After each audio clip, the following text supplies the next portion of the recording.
Hi everyone, how's it going? My name's Luke, and today we're going to be playing this amazing game, Star Wars Knights of the Old Republic 2. But it's going to be rather interesting because we are not just playing the default version of it. No, no, no. We are going through and we are playing the Restoration mod. Oh, something rather interesting. There we go. Anyway, we're going to jump straight into it, doing it on PC today. I'm gonna flip us over now.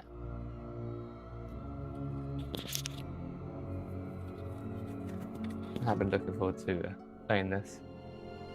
Let me just quickly get some sound on my side. Yo, Ben in chat. Okay. Good settings.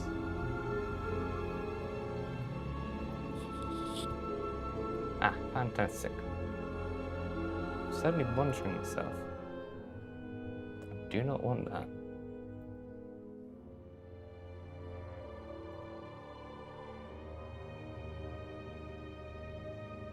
Ah, there we go. Now that should be okay. And fixed. Sorry, that's going to drive me absolutely crazy.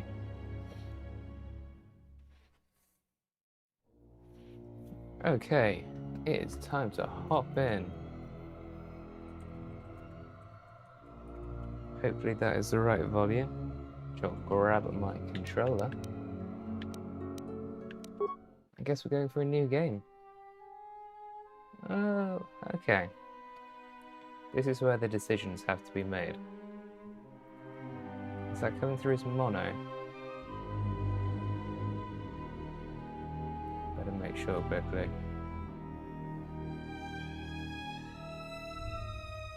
It should be 2 channels. So last time I went Guardian, but this time I might go Sentinel? Might be a good idea. Counselor, they do sound fun as well. What to do? Yes, it's the return of Jeff Jefferson in widescreen. I hope is the game audio in stereo for you, everyone? If not, I have to do a fix. Okay. Now, I've always been a Guardian, so I feel like I should be a Sentinel.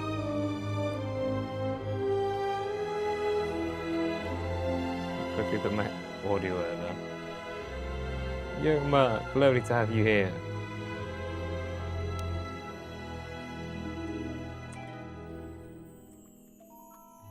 Okay, brilliant. That's good. OBS is being funny. And now that I've done that, that all sounds nice and clear. So something that has really put this behind for me has been trying to get the audio and the video looking right on the second computer, as I had a rather insane setup where it basically kind of all looped into itself. As in, all of the sound went through one screen and then into my main computer. Bringing in this second computer to do the stream and to do all these things caused a lot of audio interference due to my crazy way of using the line in and recording audio. So now I've got it fixed. I'm just using the audio in my HDMI splitter. Pretty obvious. But anyway, yeah, so the last few times, I've always gone Jedi Guardian. I think this time, Mr. Jeff Jefferson. He's gonna be a Sentinel.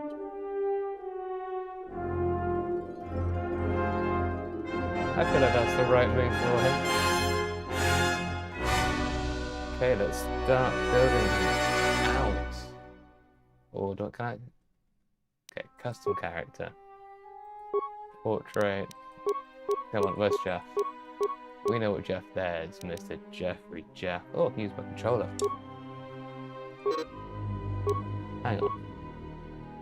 Where do I put his name? Have I missed something?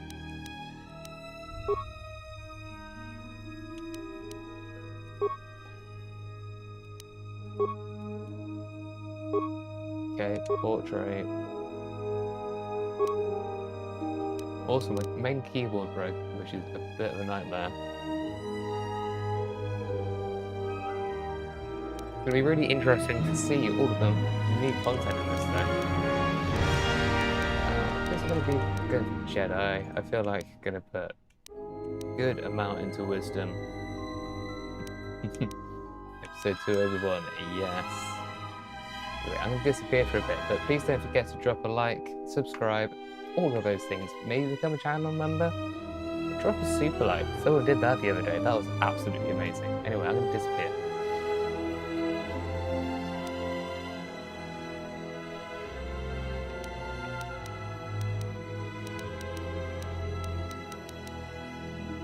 So cool seeing this in widescreen for the first time. Okay, I'm gonna have to have high charisma.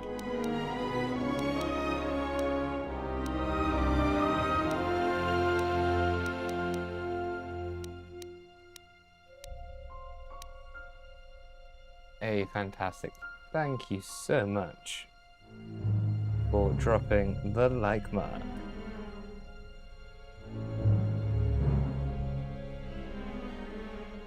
Okay. You know what, I think there's some pretty decent stats.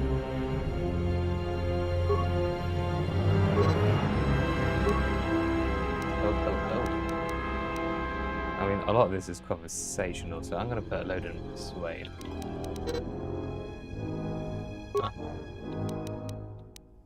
Treat injury.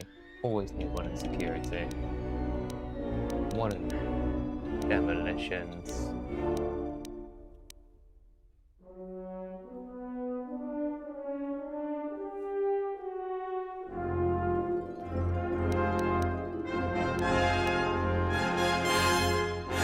One gun left. Maybe never in security? I mean, it's not going to be needed at this point.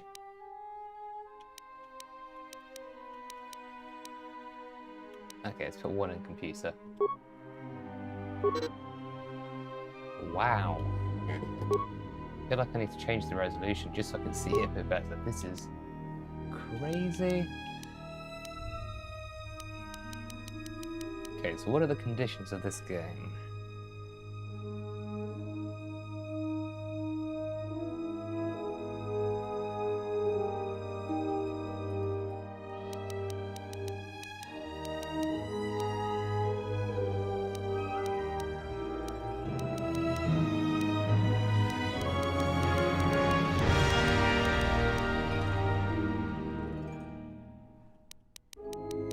Crazy seeing this in widescreen. It's going to be great not having to quickly swap from 4x3 into my janky zoomed in version.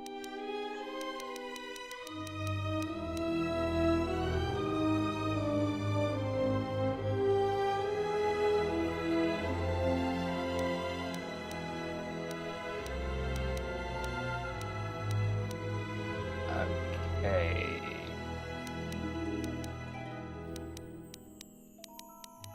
I don't see, the thing is, what Jeff is this Jeff going to be?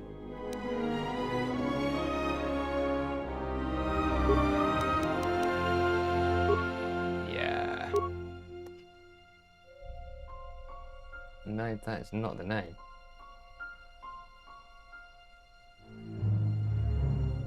Jeff.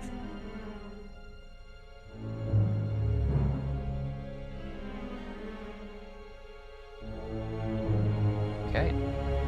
Hopefully this should be super HD and amazing. And please, if you watch along, don't forget to shout out. You know what?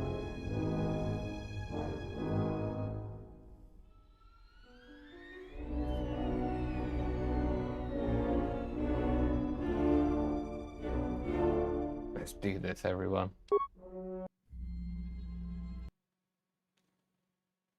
Here's the bit that I'm going to have to cut out.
primary power offline.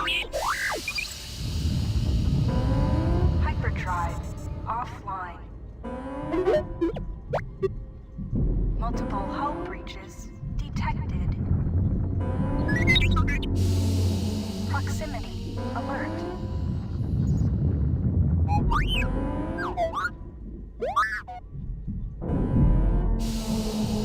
The Ebon Hawk is adrift in space after a terrible battle. Most of its crew are dead or dying. You lie in the medical room in critical condition.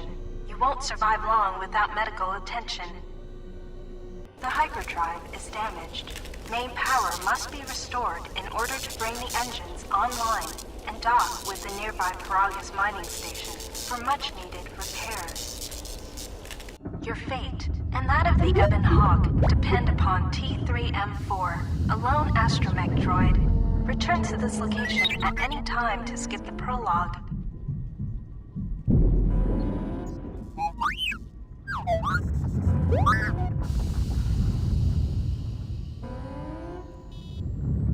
Okay then, well, first decision, do we continue? We better continue. Also, hi to everyone watching, hope you have a fantastic time. Press WASD to move T3M4, then turn. Press caps lock. You have new quests. To view your quests, open the unit. This room contains a glass seal cylinder and the communications console. To target one of these objects, move close to it, left-click on it, or press Q or E to cycle through available targets. To interact with it,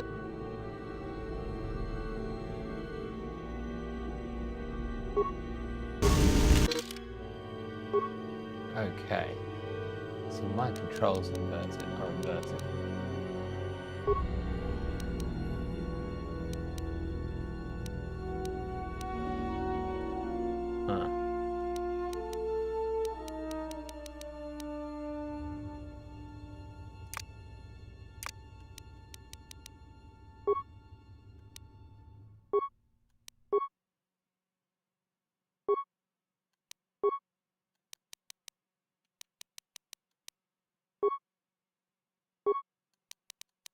Well, this could be a problem. I was thinking that's all of the reasons.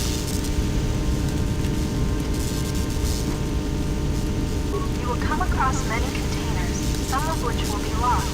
The computer spike you just picked up can be used the computer terminal to access functions, such as opening. This is the cockpit.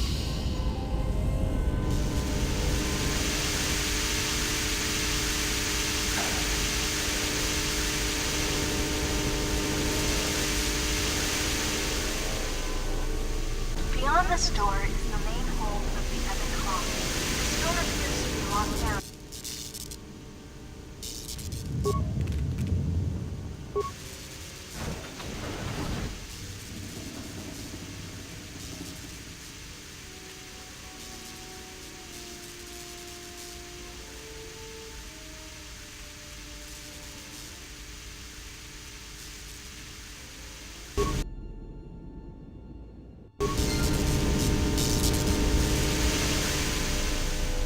This is the main hold.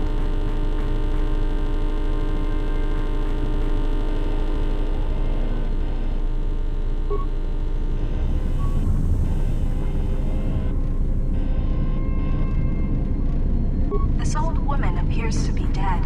There is a key card on the body that looks like it opens a locker somewhere.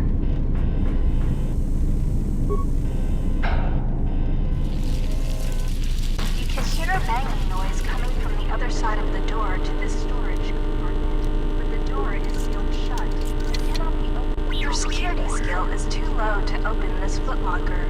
However, you can...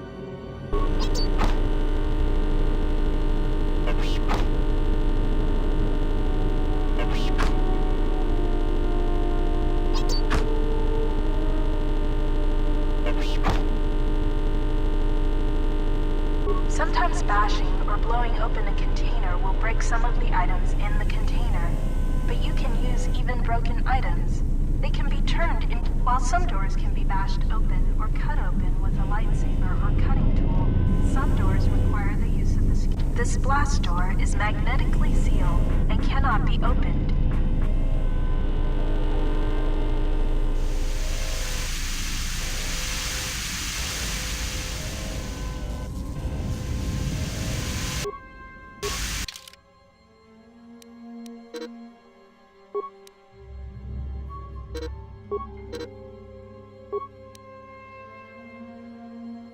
Everything is slightly different playing on PC.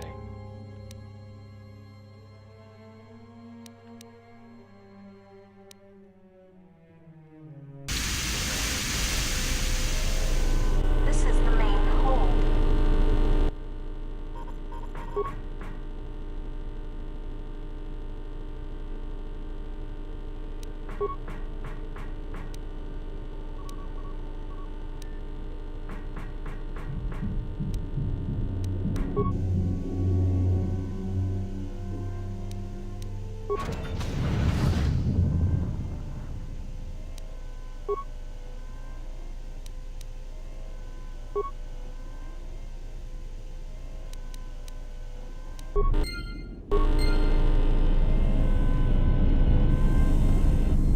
This blast door is magnetically sealed and cannot be opened. While some doors can be bashed open or cut open with a lightsaber or cutting tool, some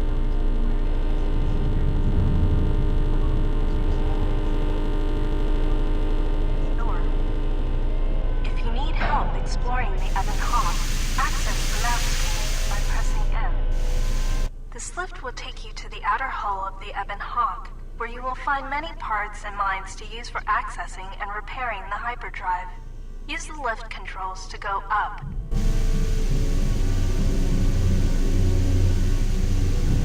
This is the utility lift.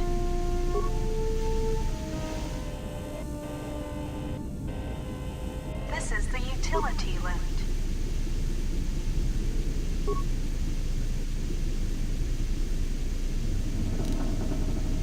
You can use this lift to take you to the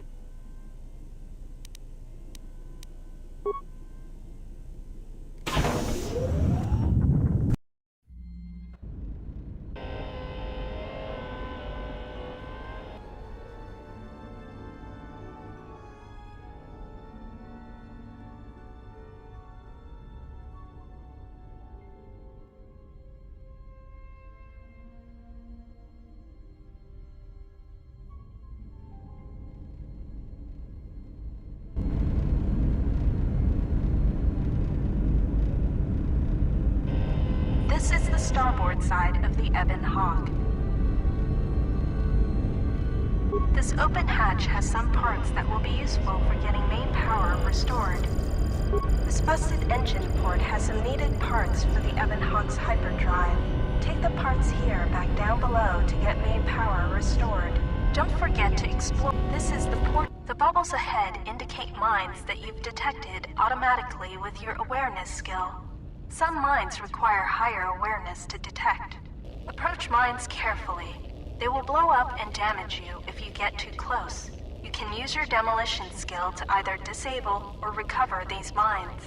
Recovering mines requires a higher demolition skill than disabling them, but you get to keep the mine, which you can then use to set as a trap for enemies or break down into components at a workbench.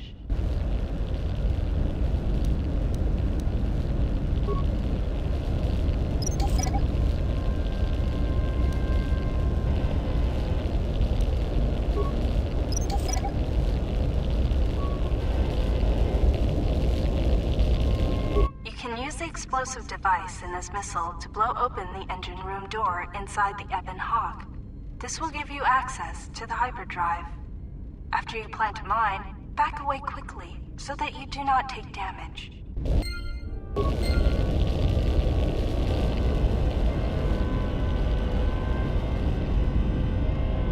You can use this lift to take you back inside the Ebon Hawk.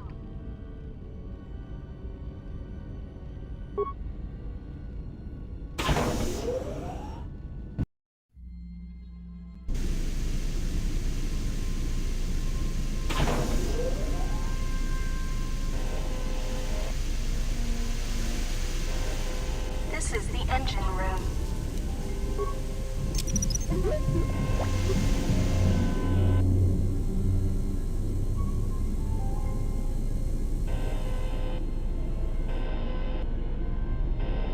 This is the engine room.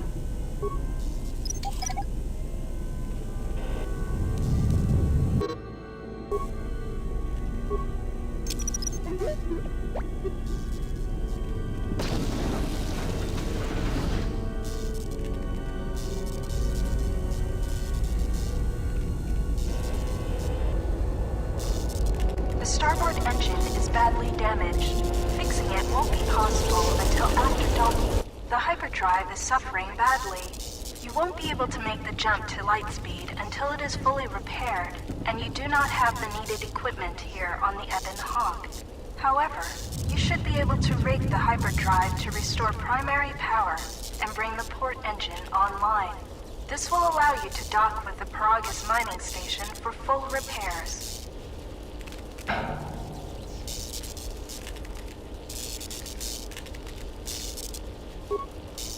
Success.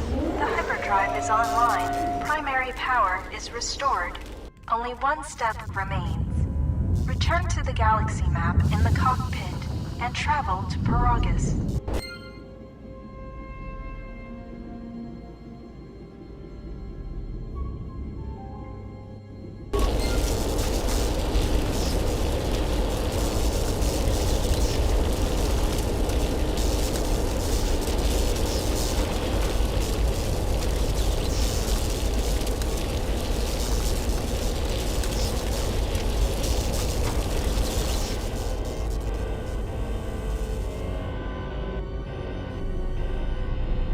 This is the garage.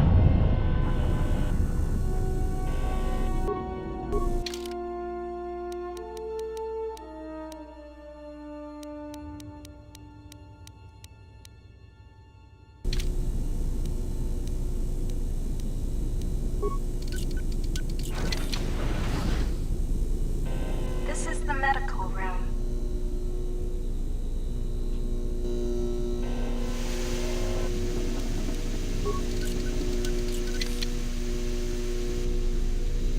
You have found med packs. You can use one to stabilize the condition of the human lying on the bed.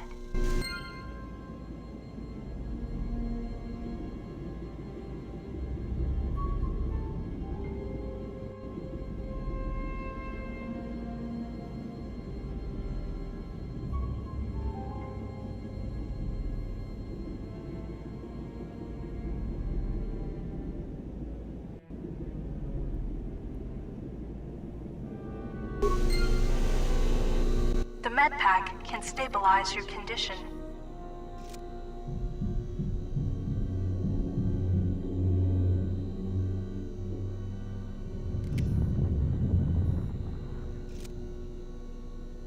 Success! You are stabilized.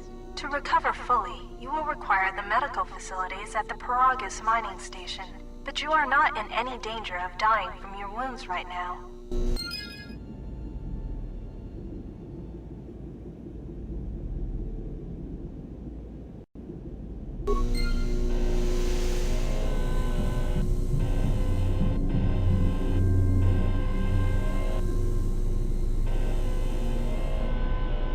This is the engine room.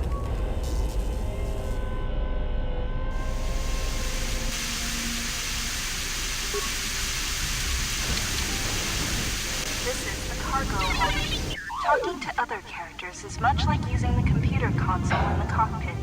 Scroll through your response options or move the mouse cursor, and then click to select a response. Note that some responses may influence how other characters react to you, so choose carefully. Furthermore, certain skills, powers, and attributes may modify what choices you have, or how successful you are with those choices.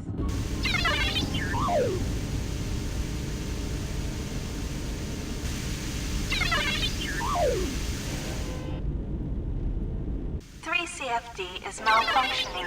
You can fix him by using a part. Luckily, you have already found one. If you repair 3CFD, he can join your party and assist you in repairing the ship.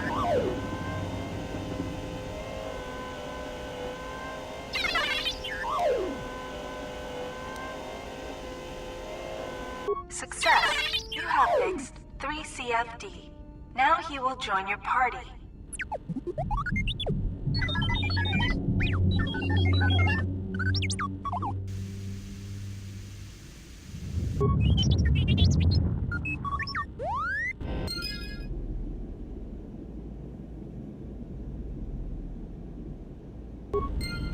CFD is now a member of your party. To change which party member you control, click on their portrait or press Tab. Later, when you have more companions, you can add and remove party members from the party screen in the game menu.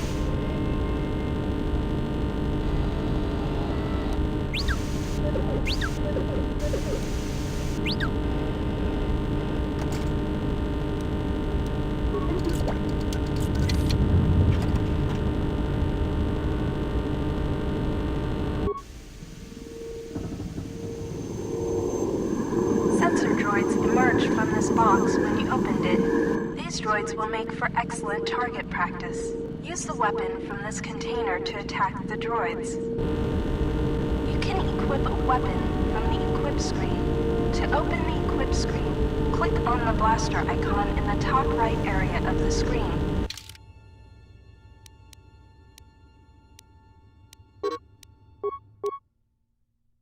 Or press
This blast door is magnetically sealed and cannot be opened.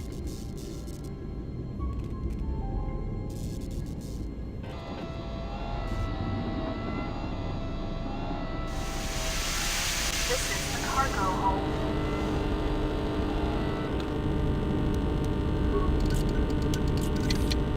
The lock on this container is too difficult to open. You'll need to use a security tunneler to help open the lock.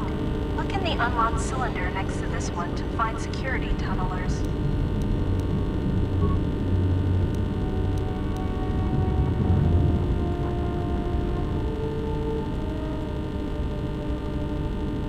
If you encounter a difficult lock on a container or door, you can use a security tunneler on it to improve your chance of opening. The lock on this metal box is too difficult to open. You can use one of the security tunnelers you found to crack this lock. Select the security tunnel. The lock on this metal box is too difficult to open. You can use one of the security tunnelers you found to crack this lock. Select the security tunneler.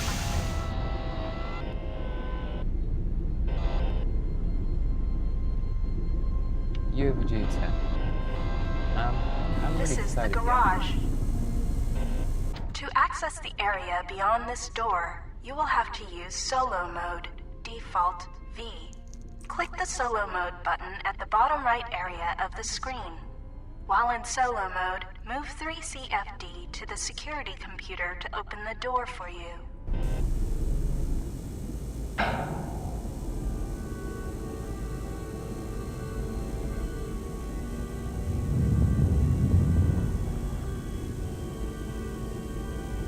To access the area beyond this door, you will have to use solo mode.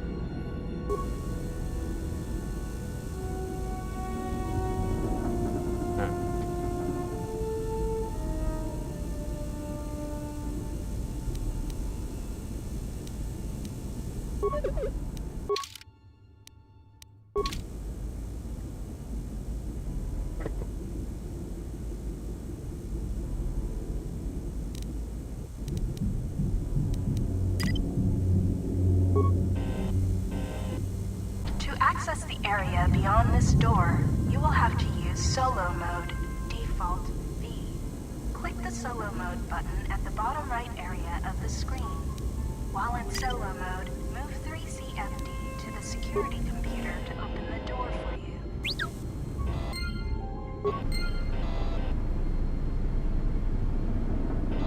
This is a workbench. With a workbench, you can break down objects in your inventory into components.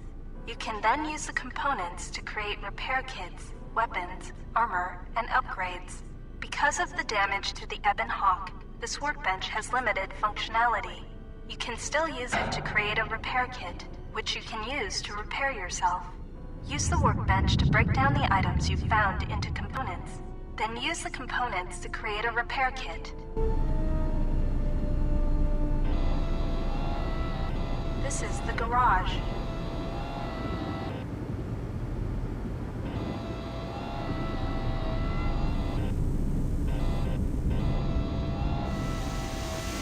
The store is sealed shut, but the magnetic clamps are not engaged. When the Ebon Hawk has landed, this is where you will go to exit the ship. This blast door is This is the garage. These sparking wires connect to the trigger mechanism for the inner and outer garage doors. You can open and close the doors from here.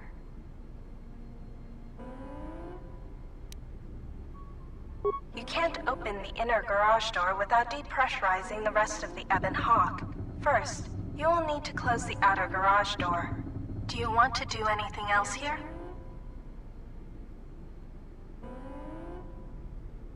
Door closed. Do you want to do anything else here?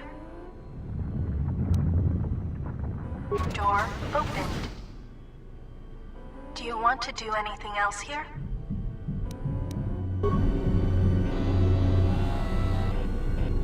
To access the area beyond this door, you will have to use solo mode.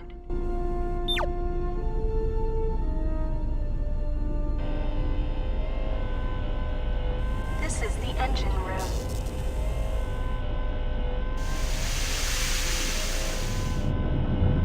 This is the main hold.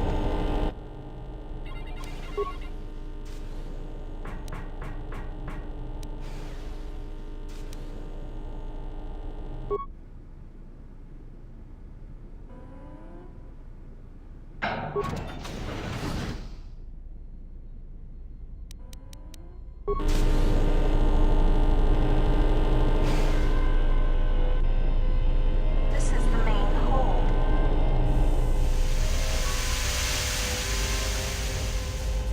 This is the cockpit.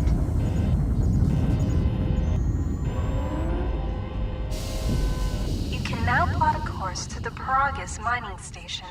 To dock with Paragus, left-click on the Paragus planet to select it, and then left-click on the travel button.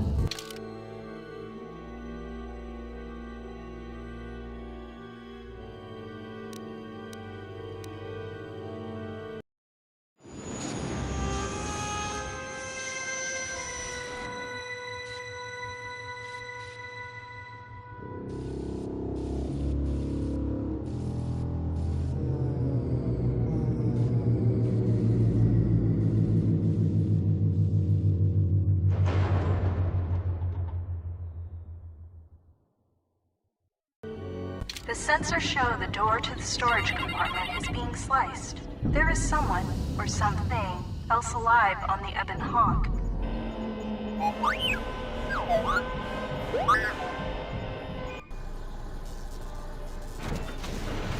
Whoa.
this is amazing. I just got to seeing this on widescreen, just wow, and all the new things that have already happened so far. Or things that the developers wanted to have happen, but they couldn't quite do due to time restrictions.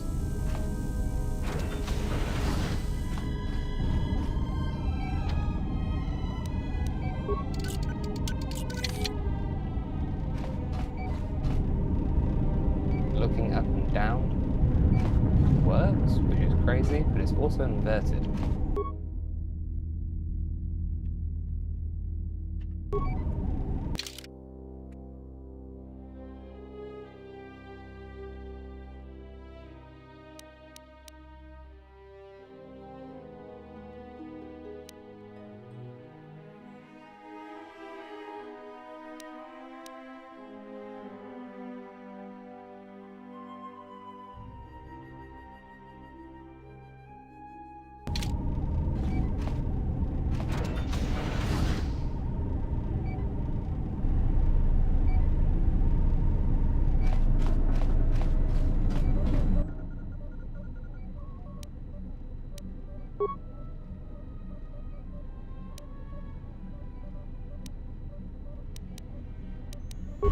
Still examining the survivors of the damaged freighter.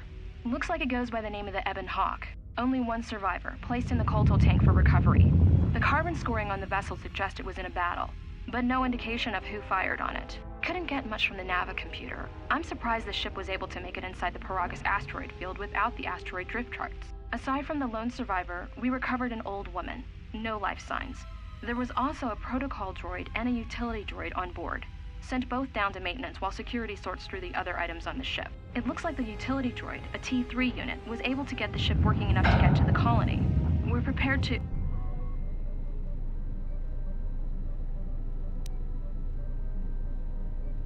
Could be a Jedi, but we won't know for sure until we get the transmission back from the Republic. If the survivor is a Jedi, that would account for the recovery rate. But I'm more concerned that a Jedi here may cause trouble. Some of the miners, especially Corta, are already Another accident today. A detonation in the ventilation tunnels.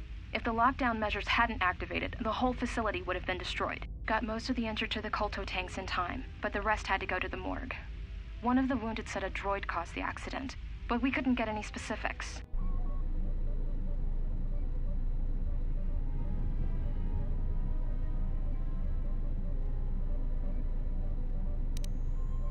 Miners about the Jedi. A number of the droids have been acting oddly, and not even memory wipes seem to be fixing the problem. There was a detonation in another one of the fuel vents the droids were working in. We deactivated several of them and moved them down to maintenance, but we're still treating the plasma burns. That cuts us down to almost half shifts, and with the droids malfunctioning, we may not make the Telos shipment for this month. Fortunately, the detonation didn't cause a lockdown. Warning. There has been a fuel detonation in the mining tunnels. Emergency lockdown commencing. All personnel report to quarters and prepare for emergency venting countermeasures. No! If the ventilation systems are malfunctioning, evacuate the medical bay! Everyone evacuate!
Find what you're looking for amongst the dead?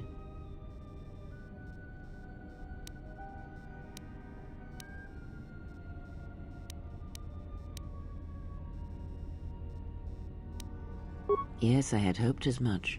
I slept here too long and could not awaken. It may be I reached out unconsciously, and your mind must have been a willing one. Or perhaps you have been trained for such things.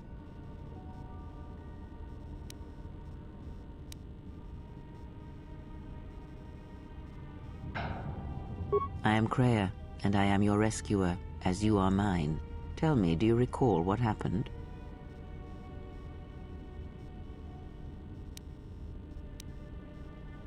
Your ship was attacked. You were the only survivor.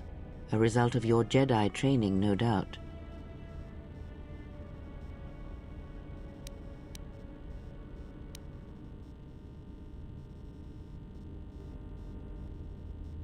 Okay, well this is one of the big decisions here, clearly.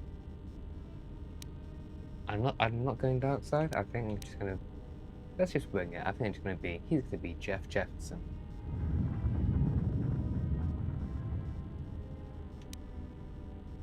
Your stance, your walk tells me you are a Jedi. Your walk is heavy. You carry something that weighs you down.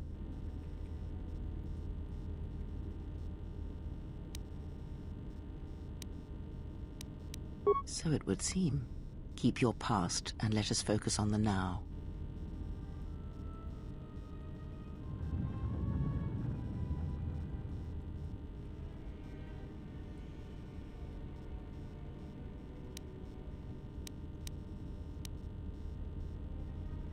I do not know. I was removed from the events of the world as I slept. A survey of the surroundings may provide the answers we seek. The ship we arrived in, the Ebon Hawk, must still be in this place. We should recover it and leave.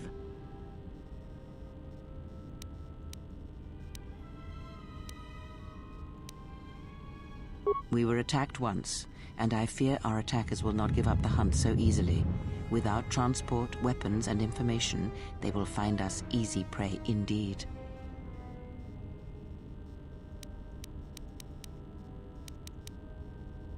Even as I slept, I felt much unrest here. I saw strange visions, minds colored with fear. Now, everything here feels terribly silent. A last word of caution. I would find out as much as you can about this place quickly. I fear we will need to depart as suddenly as we arrived.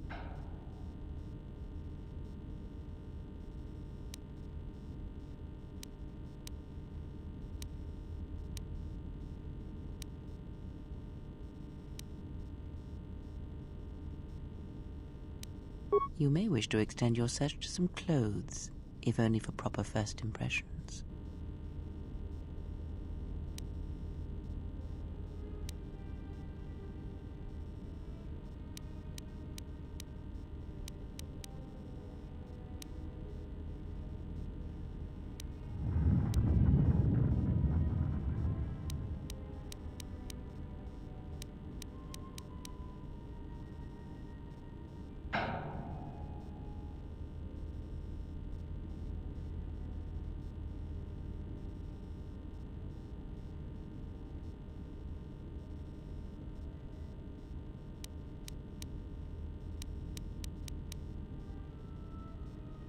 I do not know. Why did they spare you? Indeed, a Jedi trance could protect one from such poisons. In fact, the sedatives may have been intended to keep you unconscious for some time. It would prove lethal to those untrained in such techniques, however. Most curious.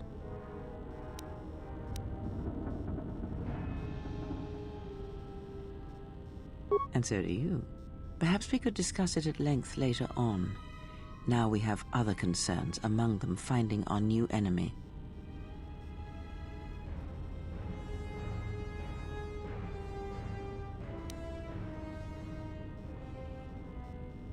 I leave you to the explorations of this place. Here I will remain and attempt to center myself.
overridden.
Is this thing on? All right, all hands, especially you, Corder. Listen up, because I'm not gonna say this again. The next one of you Juma heads to try and smuggle a blaster, or so help me, any sort of military-grade frag weapons into my facility is gonna take a long walk out the airlock. Why? Because in case you forgot, Paragian fuel explodes at high temperatures. That's what blasted that chunk out of Paragus 2 and created this asteroid field. So if I catch any of you with anything other than sonic charges or mining lasers, I'll burn you and your contract. Security out. And according to one of the miners, it was because one of the sonic charges went off prematurely. And like before, it was one set by a mining droid. The three idiots were grouped so close to the charge, it might as well have been a grenade going off. The blast turned their bones to dust. The blast wrecked the internal components of the droid that set the charge, though, so we can't even dissect it to see what happened. I don't like what's going on here. Ever since that Jedi showed up, things are getting worse. It's not just Corda and his miners, or the fights, but now the droids are acting crazy. if we don't find what's causing this, or who, this facility's gonna be space dust by the time the next Telos freighter arrives. So, you're in maintenance. Then maybe you can tell me what's going on with these droids. Sir, I don't know. It's like their behavior cores are undergoing binary decay, but I can't find the source. This shouldn't be happening. Well, that's reassuring. It isn't happening. So the next time we nearly have a breach in the ventilation tunnels, I could just close my eyes and pretend it's my imagination. You better give me some answers. I want to know the damage these droids can do if they start mining us instead of asteroid rock. Sir, these droids aren't combat models. Their mining lasers are weaker and less accurate than blasters. I doubt those droids could even hit one of us. Are you blind? What about the miners in Medbay? It's sabotage, and it started right after the commander said we weren't going to sell the Jedi to the exchange. So I want you to find out how these droids are being sabotaged. That'll tell me who's trying to clear a path to get that Jedi off the facility and stop him. In the meantime, make sure the security's armed with all the ion and sonic charges you can find. If those droids start coming after me, I'm gonna need more than low-grade mining lasers to take them down. Clear? Yes, sir. Maintenance control out. Idiot.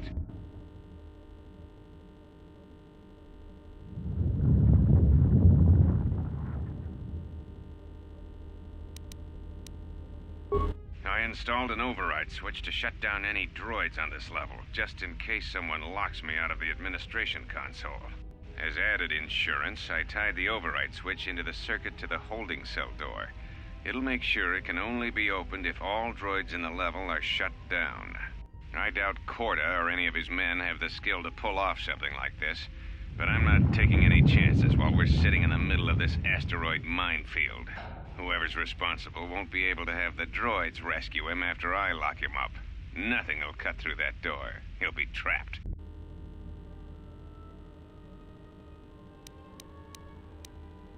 I secured the stealth field generator inside one of the footlockers in the security storage room. If I have the specs right, the interface field should be effective against the droid's sensors. All I need to do is equip the belt, and some skill with stealth in order to use it. As long as I don't get too close to the droids, they shouldn't detect me. If any more droids start malfunctioning, the belt should buy me enough time to get to the override switch I set up in the communications blister console. I'd rather shut them down than destroy them.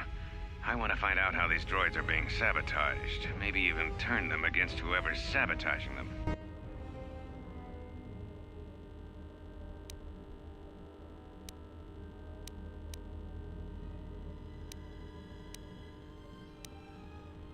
I secured the stealth field generator inside one of the footlockers in the security storage room.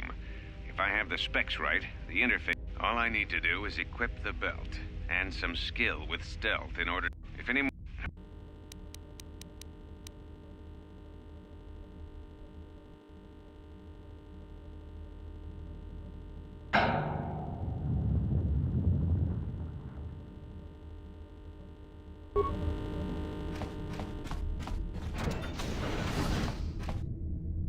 Be careful. There is much energy in the room beyond, yet it stems from nothing that lives.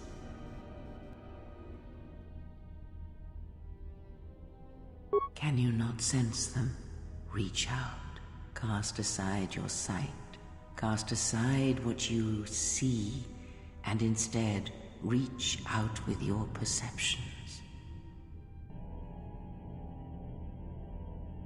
Ah, you can feel them. The droids you cannot perceive, but the small oscillations of energy, that you can feel, echoing outwards.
You hear it.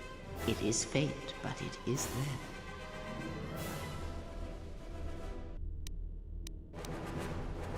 It is the Force, you feel. It has not been so long as for you to forget.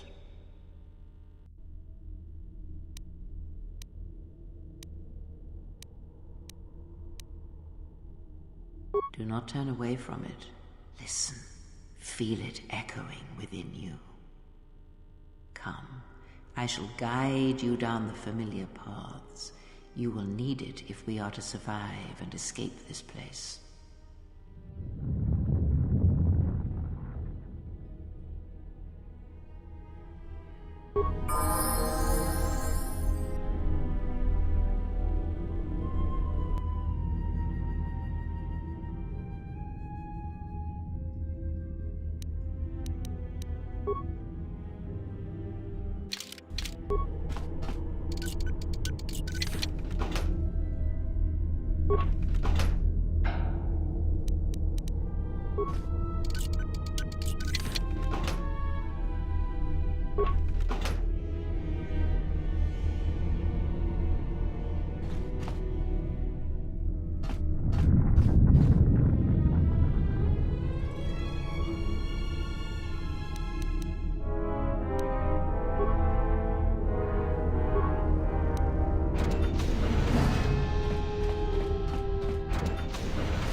Beyond this door, someone yet lives.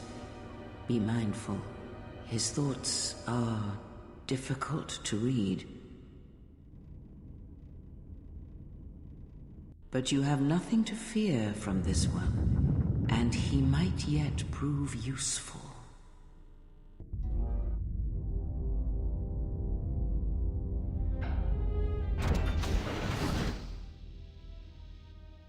Nice outfit. What, you miners change regulation uniform while I've been in here?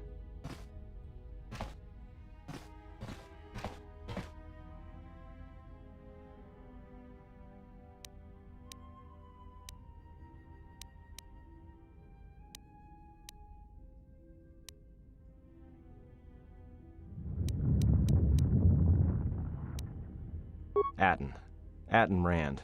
Excuse me if I don't shake hands. The field only causes mild electrical burns.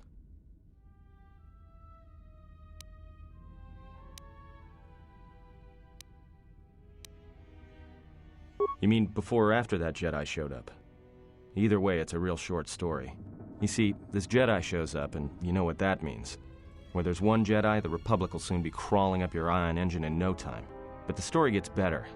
See, some of the miners get it into their ferrocrete skulls that since the Jedi's unconscious, they can collect the bounty the exchange has posted for live Jedi. Well, what passes for the law here didn't like that idea.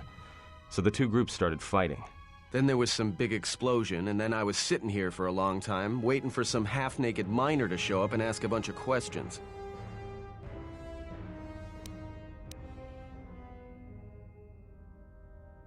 Don't know much about it. Maybe the exchange wants one as a trophy, or somebody's got something against Jedi and is looking to collect.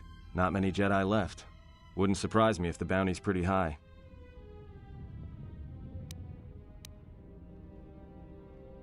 The ones that weren't killed in the Jedi Civil War ended up switching off the lightsabers long ago. Word is there's not even a Jedi Council anymore, but who knows?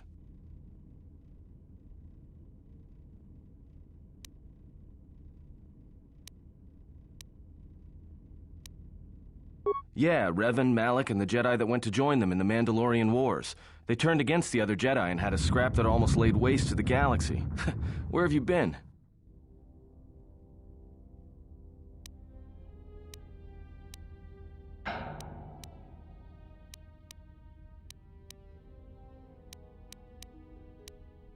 Well, I wasn't there, but like all Sith, Revan and Malak turned on each other. After they turned on the Jedi, of course.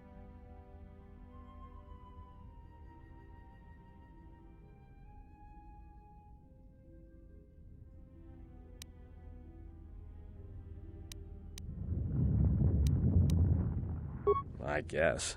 There's rumors all over space about it. All I heard was Revan returned to pay Malak back for trying to kill her in the first place. You know women.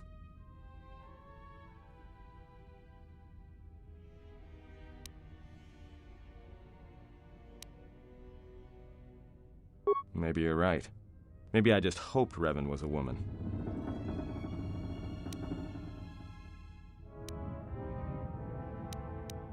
Look, no offense or anything, but your weird half-naked interrogation isn't my idea. Hey, wait a minute. You're that Jedi the miners were talking about. Where is everybody?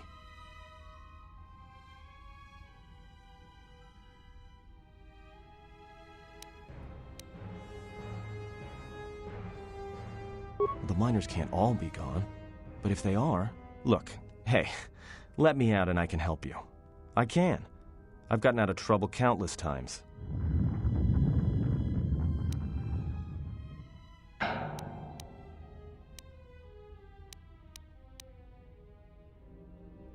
Just in case you don't understand the trouble we're in, let me lay it out for you. This facility is a series of mining tunnels dropping kilometers into the asteroid's core. Every worker and droid here has been cleared, then triple cleared for hazardous operations. This facility has an operational threat level so high they don't let uncleared starships in system out of fear that an accidental engine discharge will create a very brief, very hot new sun in this sector. You know why? Because every asteroid in this orbiting minefield has deposits of Paragian fuel within it. That means when one decides to pop, its brothers and sisters are going to come along for the ride. One explosion, you might survive. But 100? 1,000? You'll be riding out of here on a comet trail, Jedi. So if something's gone wrong here, you can cling to the Force all you want. But nothing will stop this place from going critical.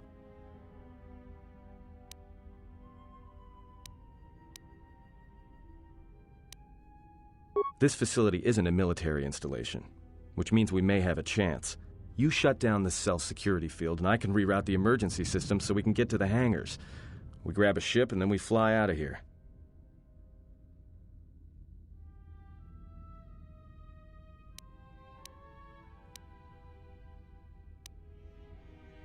Huh? What are you talking about?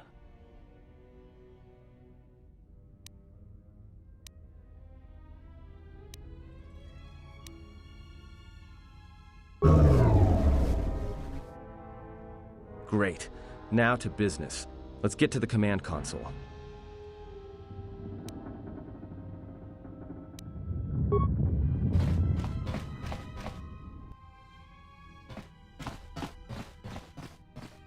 Alright, here we are.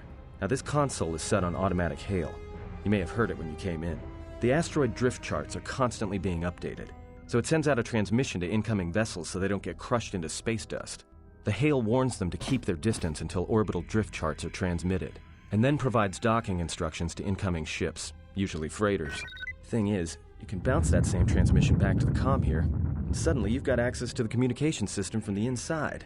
Pure Pazak. The console's ours. Now, all we need to do is reactivate the turbo lifts, cancel the emergency lockdown. Hey!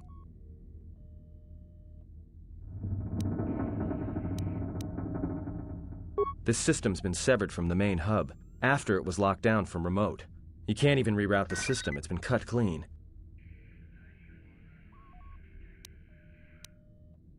No, someone tried to lock down this whole level tight, and leave us here, trapped.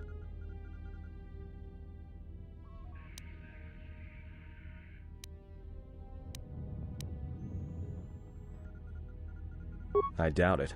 All we have is communications back. For all the good trying to shout in a vacuum will do us.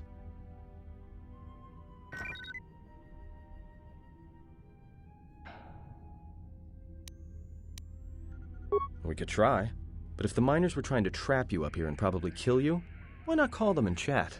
I don't think a friendly call is going to wake them up.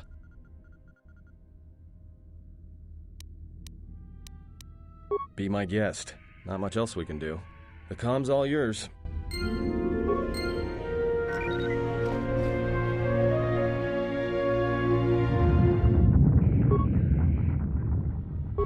Tracked the freighter in. Was lucky it wasn't destroyed when it drifted into the asteroid field. Not much on board. One damaged droid, one annoying protocol droid, and a lot of bodies. Sent the survivor to medical and the others to the morgue.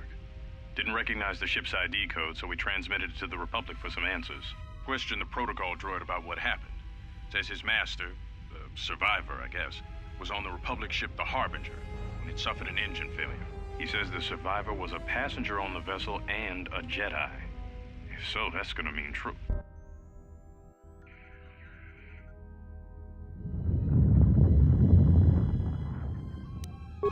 Inventoried the bodies and cargo. Everything matches the protocol droid's story. The T3 droid had seized up, so we left it in storage and standby mode. Don't know what code will access it. It could be it's voice activated for all we know. We put the protocol droid to work in maintenance, sorting the mining droid comm routines and updating the recognition sensors. And to shut him up. When the survivor recovers, hopefully we can get him off this station before there's trouble between the work shifts. Word of the Jedi leaked out and the miners aren't sure what to do with him.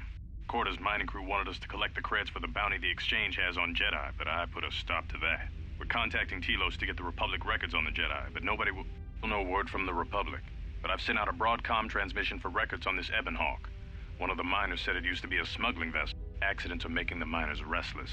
The droid behavior course must be undergoing some kind of binary decay. 2 miners were drilled by a droid's mining laser, and those blasts in the ventilation tunnels nearly caused the whole facility to blow.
So is that stupid droid of yours gonna come through or not?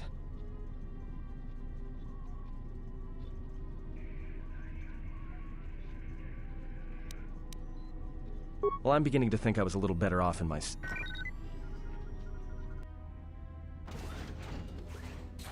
Hey, what do you know? A little cargo cylinder came through.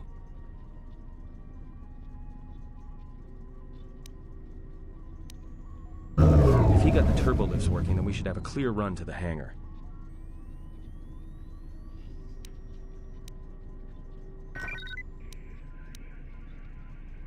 Wait. Don't tell me you're taking that hatch down into the mining tunnels. Are you?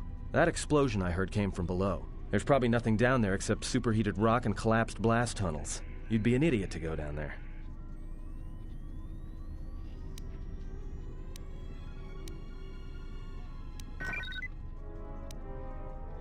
You're either really brave or really crazy, or both. All right, I'll try to monitor things from up here. And be careful. The only thing moving down there is likely to be mining droids, so don't be playing hero too hard. Not that I care what happens to you or anything. I just don't want to be trying to get off this rock by myself.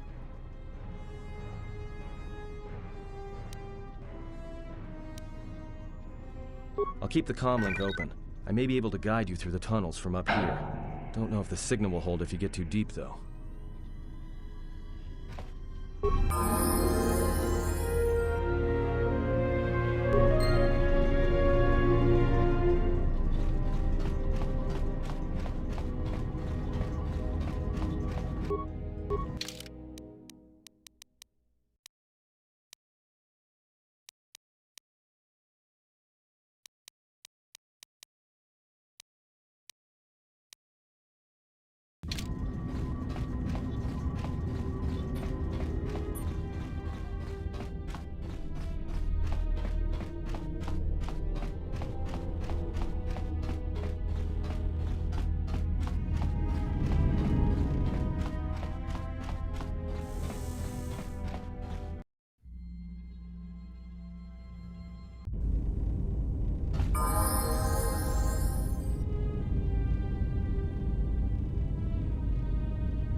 What did you say?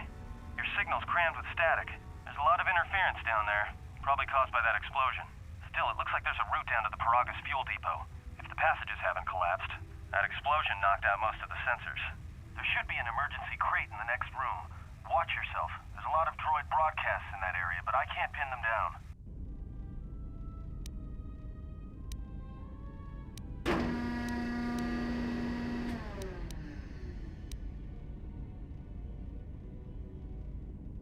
Will do. And be careful down there.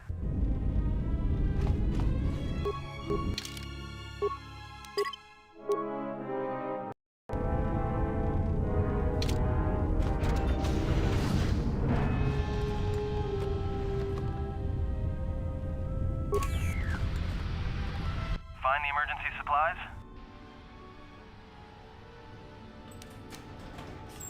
About time. The whole half-naked Jedi thing was wearing a little thin. But there may be some survey gear and a safety harness inside the crate, too. The miners wear them when staking claims on the asteroids. The survey gear is designed to spot and protect you against sonic mines. And the safety harness can be helpful if you try to disarm them. Yeah, it's like a military-issue energy shield, except it's designed to protect the miners against lasers and heat. Should work against the droid mining lasers. It won't last forever, and certainly not against multiple laser hits. But it may buy you some time if you get ambushed by a battalion of droids.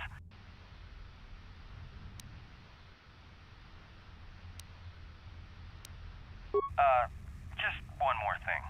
I've narrowed down some of the ID signals, and if the numbers are right, you're sharing those tunnels with a battalion of mining droids.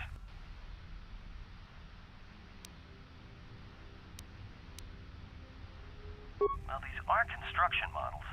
They shoot like a moisture farmer militia, Since they rely on ranged weapons, get in close with a melee weapon and start bashing them. In close combat, the guy with the vibroblade has the edge over the guy with the rifle, droid or not. Otherwise, just drill them from a distance. If they're not shielded, that is.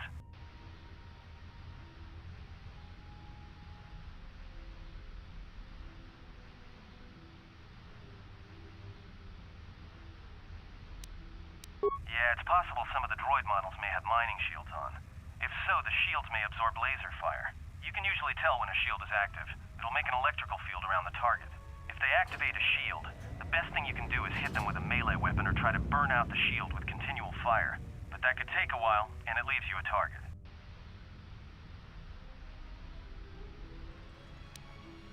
You could, if you have the skill in a stealth field generator. These droids rely on thermal sensors, primarily to detect fuel deposits. The good thing is, that explosion down there kicked up so much heat and steam it may blind them. A bit, but not much. Well, these are construction models. They shoot like a moisture farmer militia. Since they rely on ranged weapons, get in close with a melee weapon and start bashing them. In close combat, the guy with the vibroblade has the edge over the guy with the rifle, droid or not. Otherwise, just drill them from a distance. If they're not shielded, that is. There's gotta be some central controller down there. See if you can find a terminal by the main access shaft. That'd be governing intelligence.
Sonic mines down there.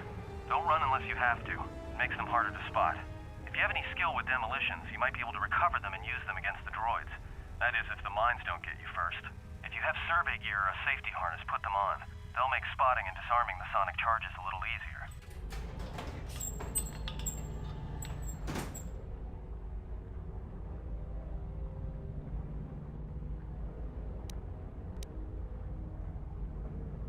Those mining droids, especially the excavator models, are designed to arm and set sonic charges for mining. Chances are if they still had charges after they went rogue, then they may have set them to try and kill the miners. And you. If you see one of those excavators, watch out. They may use their undeployed charges as projectiles.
should protect you against the heat if you move quickly enough.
I'm picking up a lot of droids. If you still have a mining energy shield, I'd equip it and switch it on.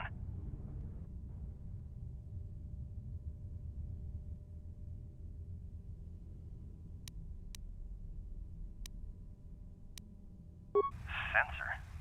It must be maintenance drones. Watch out. Those little pests will try to repair the mining droids if you don't gun them down first.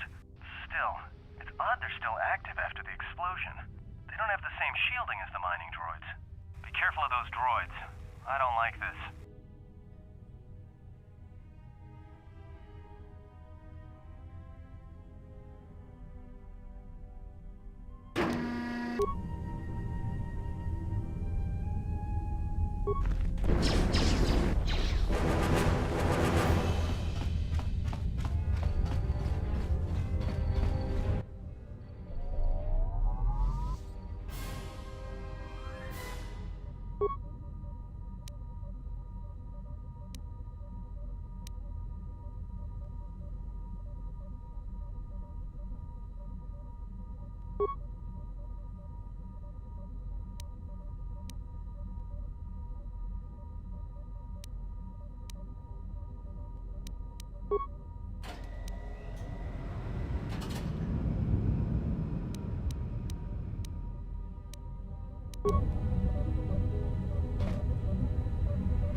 I may be able to keep it contained until you get the turbo lift to the fuel depot, but not for much longer.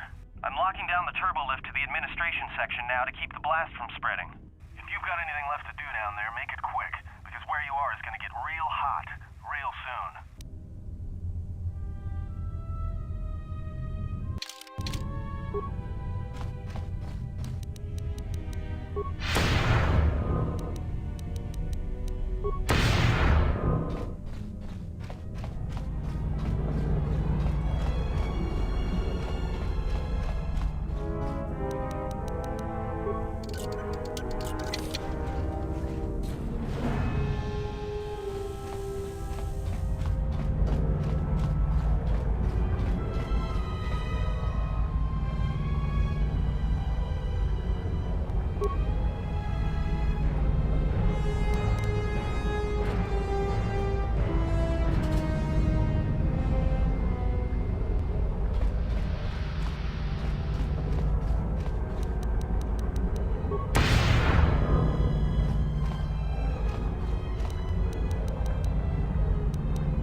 It is a pleasure to see you alive, Master, provided my receptors are not off focus.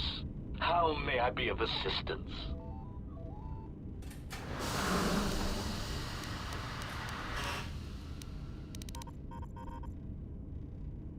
Answer. I am a survivor of the Harbinger, just as you were, Master. With the unexpected termination of my previous Master, you are the only organic which I may now serve. Answer. The captain of the Harbinger, Master. I was in transit to Telos to facilitate communications and terminate hostilities. However, we did not arrive at our intended destination.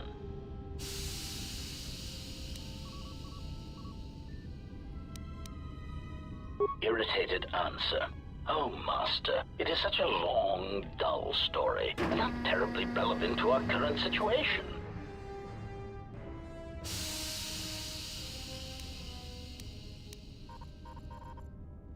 Hesitant explanation. That has been the subject of considerable discussion since our arrival here, Master. Many have attempted to claim you and this unit as salvage. I was crudely interrogated concerning our brief history together on board the Harbinger, before its communications, weapons, and engines suffered the cascade failure that disabled the ship.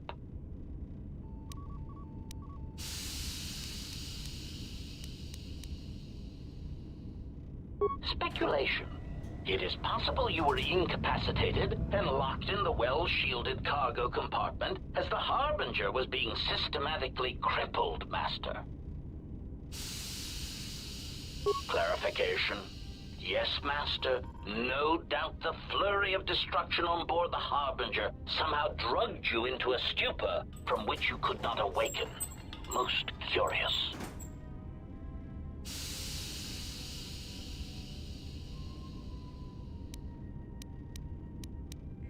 Placation, merely a turn of phrase, Master. The implication that your state was due to the result of ingesting large quantities of Juma juice was unintentional. I meant to communicate only that you were somehow rendered unconscious before you were locked securely in the cargo hold. Clarification, by locked, I meant sealed, Master. My vocabulator seems to be malfunctioning.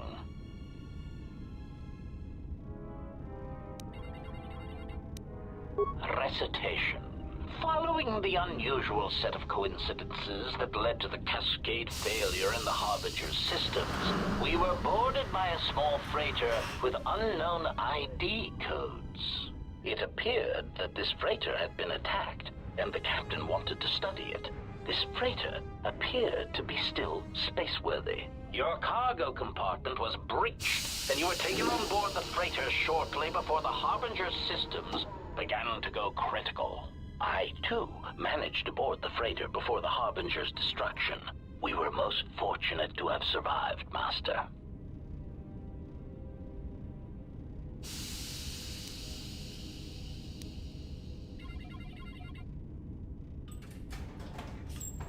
Evaluation. Master, I do not know. Judging from the damage, it had been attacked by a much larger vessel. And when it attempted to escape the Harbinger with you on board, it was fired on again. Addendum. It does seem odd that such a small vessel has a high probability of attracting the attention of much larger vessels. Not a welcome trait in a freighter, to be sure.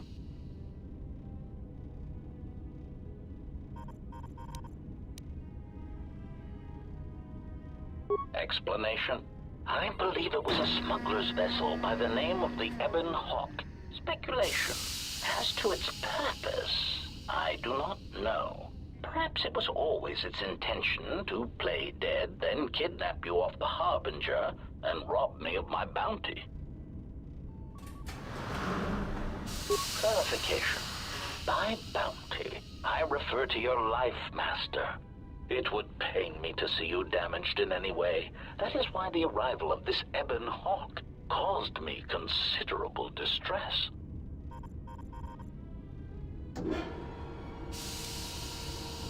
Apology. My memory core cannot provide a clear answer on that point, Master. Suffice to say that once we arrived at this floating rock, our situation became much clearer. Explanation. Despite my market value, Master, the miners were far more interested in you. It did not take long for me to ascertain the reason for this. While an HK protocol droid is a valuable piece of property, Jedi are worth much more in certain exclusive markets across the galaxy. Painful admission. I must confess to feelings of inferiority at the speculated difference between my value and the price for your capture. I was forced to remind myself it was not due to a failing of my model or function, but because you were a Jedi.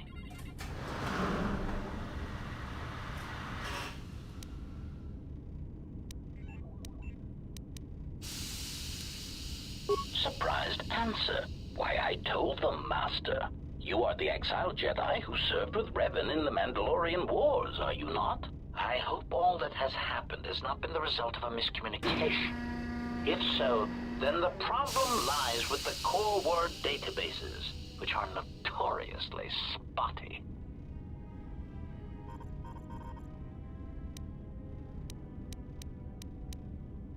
Answer. All that has happened has been because they believe you to be a Jedi, Master. They debated what to do with you as you lay unconscious in the medical bay.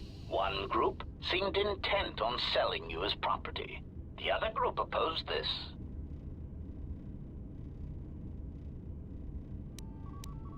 Three standard hours after the division between the miners became apparent, accidents began to occur throughout the facility. A result of improper maintenance, I believe.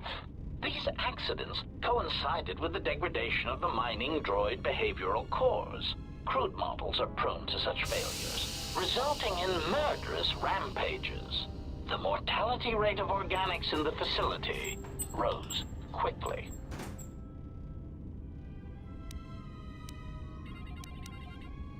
Many miners began to join you in the medical bay as a cascade of flawlessly timed detonations occurred in isolated gas pockets in the lower levels of the facility.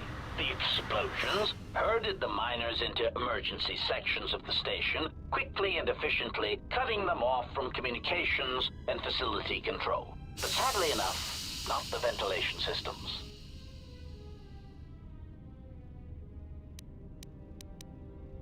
You see, the explosions had damaged specific sections of this facility's ventilation systems, causing a slow, lethal buildup of toxic fumes in the dormitory level.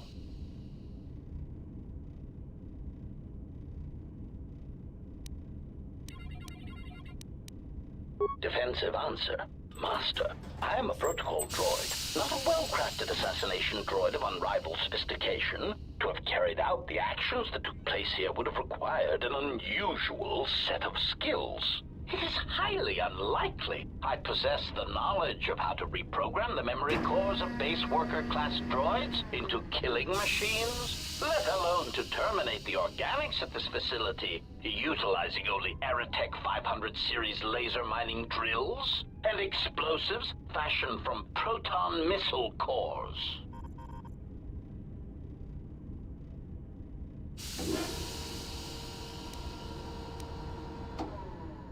Admission.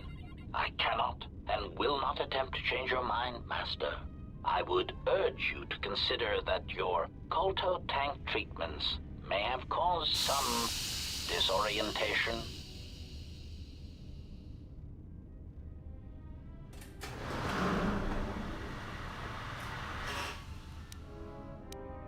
Conjecture.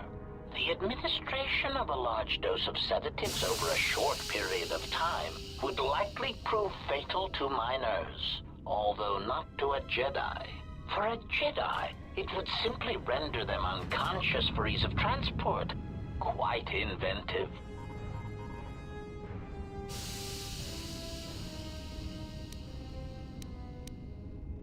Answer. I was merely commenting on the idea itself, Master, not the execution of the idea. Though that, too, was inventive. Besides, Master, those miners intended to murder you, or worse. Any complaints they would have at being murdered would be the highest form of hypocrisy. Of course, Master. How may I be of assistance?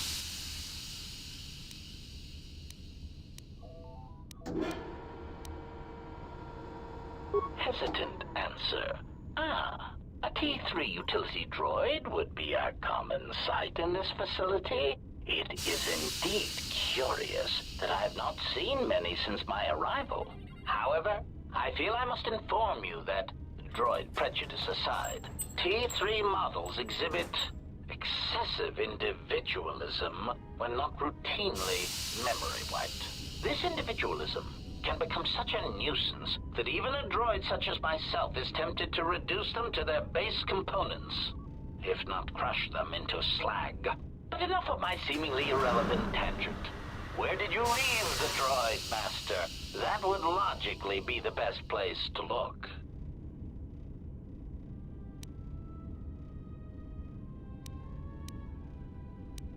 Answer. Then that would explain why such a T3 unit isn't here, Master. I believe my photoreceptors are functioning adequately enough to verify that.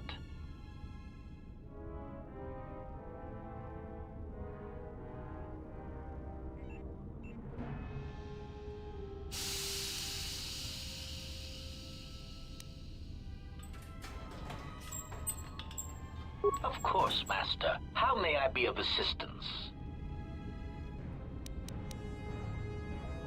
Pitying answer. Oh, that is unfortunate, Master. The hangar is sealed behind a containment field. It would be impossible to open it.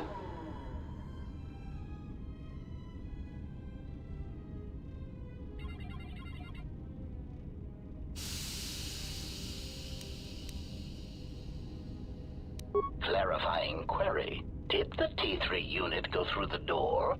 I regret ignorance of that fact, Master. Although the door could have been opened from the opposite side without much difficulty, a flaw in the emergency lockdown procedure, which the automated systems have most likely corrected.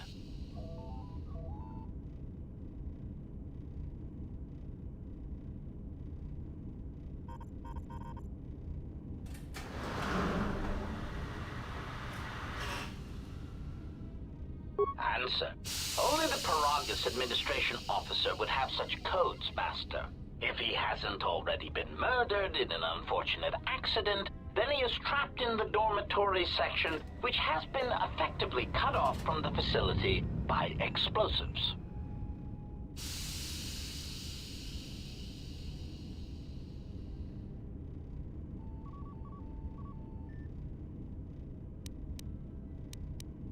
Apology. Unfortunately, communication with the dormitory section is severed, Master.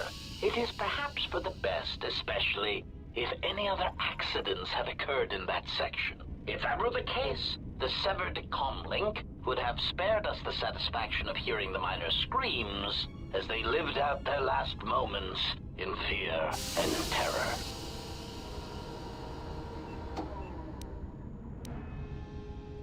Theory. You could walk across the surface of the asteroid to the dormitory airlock, but such a route would be extremely hazardous, and I do not wish to see you damaged.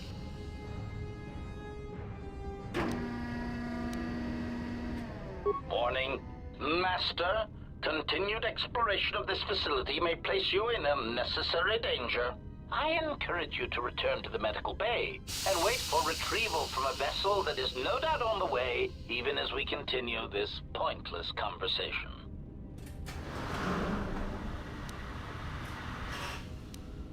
Weary resignation. Very well, Master, but there is very little that I can do. You see, the airlock is sealed by a code.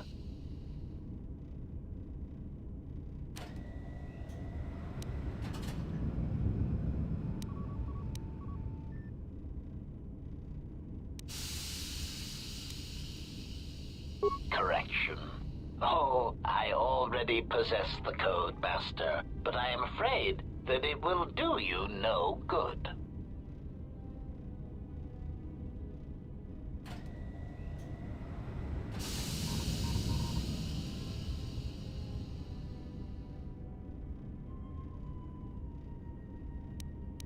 Condescending explanation. Master, the console governing the droid maintenance area and the airlock is voice-printed music. In the last days of his life, the maintenance officer was quite careful about voice protocols, bordering on paranoid obsession. Conjecture. I suspect once he realized something was wrong in the facility, he voice-locked the droid bay functions. A prudent measure, but in the end, he met the same fate as the rest of the organics. Explanation. Yes, Master. Many consoles have voice recognition sensors built into their systems so that only selected individuals can unlock them.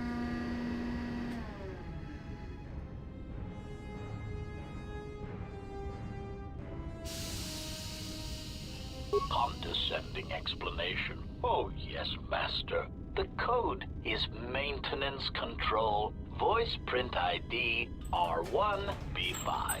But unless the maintenance officer speaks the code, it is useless.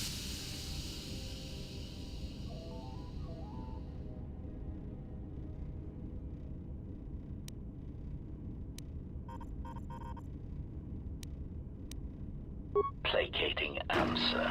Oh, of course, Master. I shall endeavor not to forget such descriptors in the future. If I do, I assure you, it is merely a result of memory damage I have suffered since our arrival.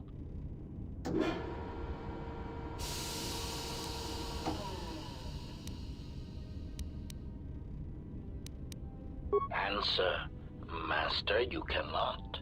You are trapped here just as I am. There is nothing to do, except patiently wait for whatever the future has in store for us.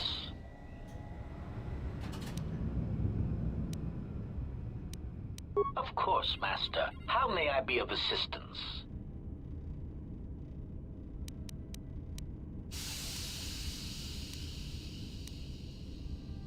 Answer. That is all that remains of the maintenance officer, Master.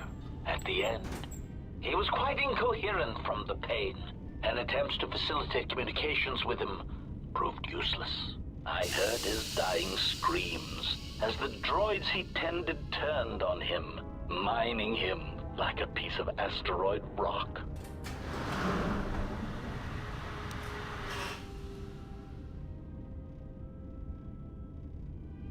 Recitation. Oh yes, Master. The record of his last moments were...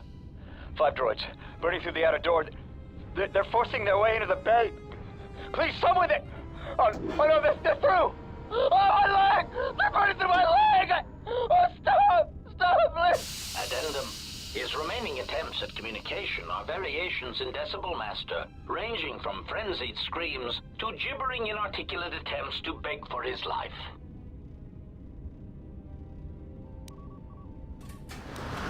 Objection.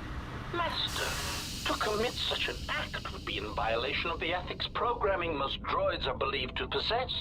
I am afraid there is nothing that can be done.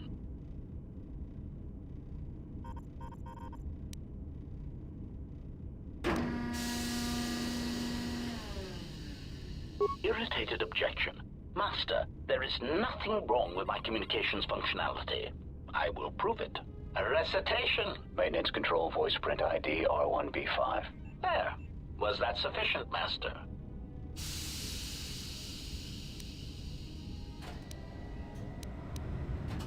Alarmed objection. Oh, Master, no. I might inadvertently speak such a command near a console and accidentally unlock something I shouldn't. I was merely speaking such to prove to you that I could. It is a trait I'm quite proud of.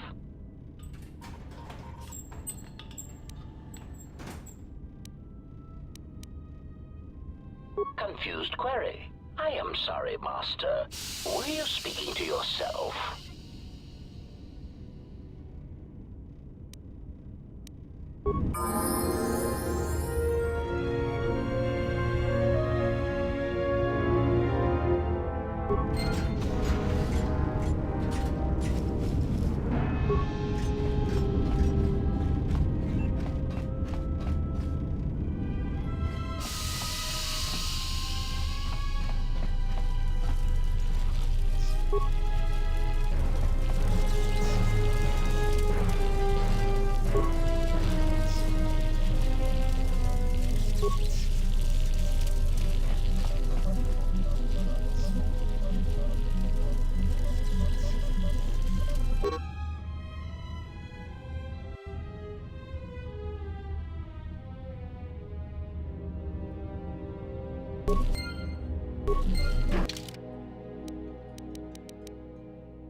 Greeting. It is a pleasure to see you intact, Master. Greeting. It is a pleasure to see you intact, Master. How may I be of assistance? Recitation. Oh, yes, Master. The record of his last moments were... 5 droids, burning through the outer door. They're forcing their way into the bay. Please, someone that... Oh no, they're through! Oh, my leg! They're burning through my leg! Oh, stop! Stop, please! Addendum. His remaining attempts at communication are variations in Decibel Master, ranging from frenzied screams to gibbering inarticulate attempts to beg for his life.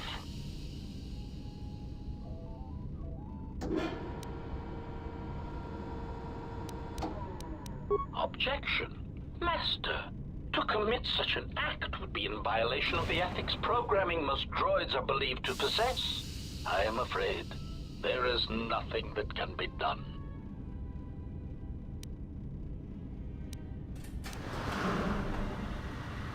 Proud answer. Master, I believe my vocabulator is working adequately enough to accommodate your request. A recitation. Maintenance control voice print ID R1V5. There. Was that sufficient, Master?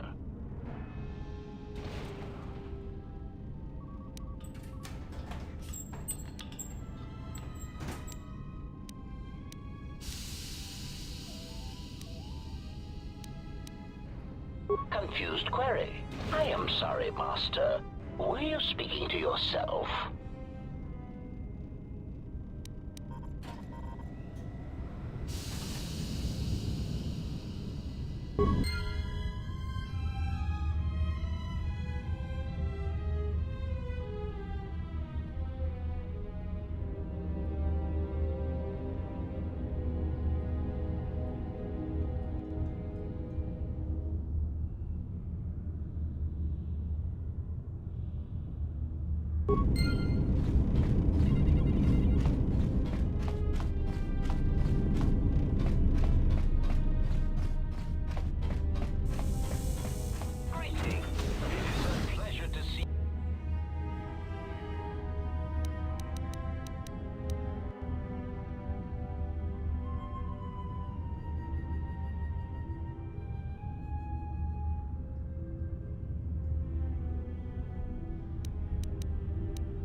Oh no, oh no.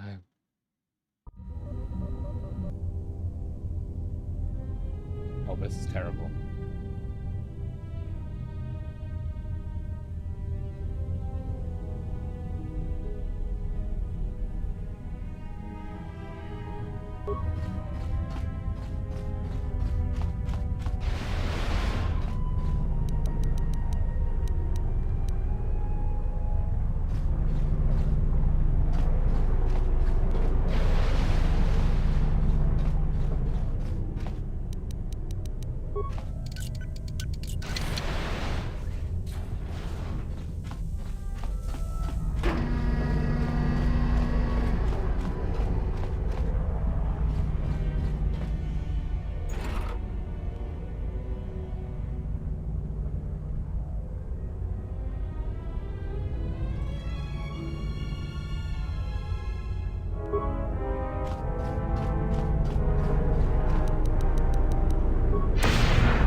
I may be able to keep it contained until you get the turbo lift to the fuel depot, but not for much longer. I'm locking down the turbo lift to the administration section now to keep the blast from spreading.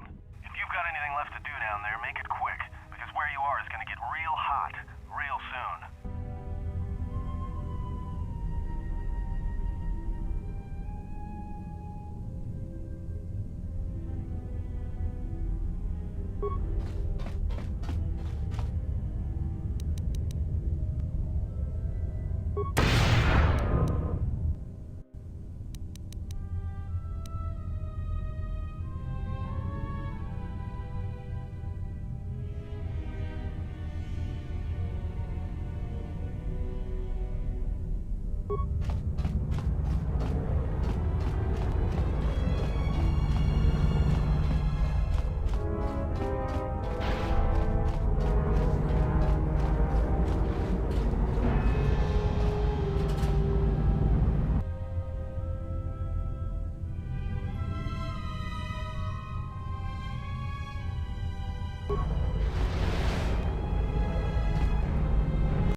It is a pleasure to see you alive, Master, provided my receptors are not off focus.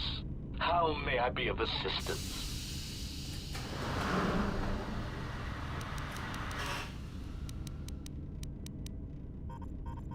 Answer. That is all that remains of the maintenance officer, Master. At the end, he was quite incoherent from the pain, and attempts to facilitate communications with him proved useless. I heard his dying screams as the droids he tended turned on him, mining him like a piece of asteroid rock.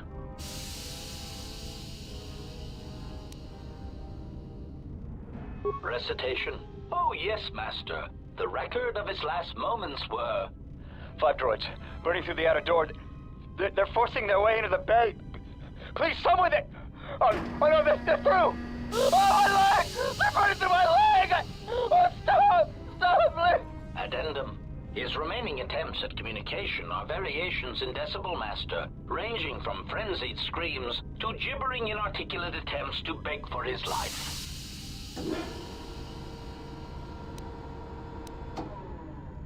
Of course, Master. How may I be of assistance?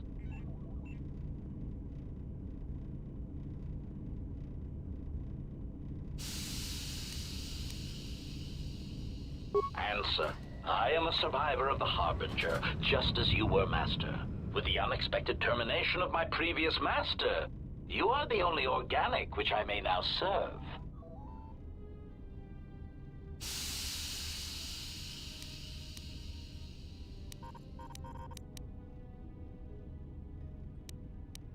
Answer. The captain of the Harbinger, Master. I was in transit to Telos to facilitate communications and terminate hostilities. However, we did not arrive at our intended destination.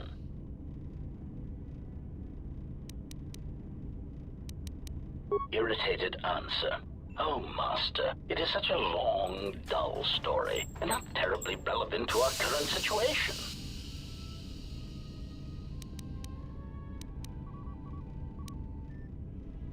Hesitant explanation.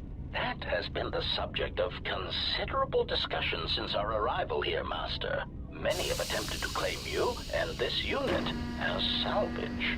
I was crudely interrogated concerning our brief history together on board the Harbinger, before its communications, weapons, and engines suffered the cascade failure that disabled the ship.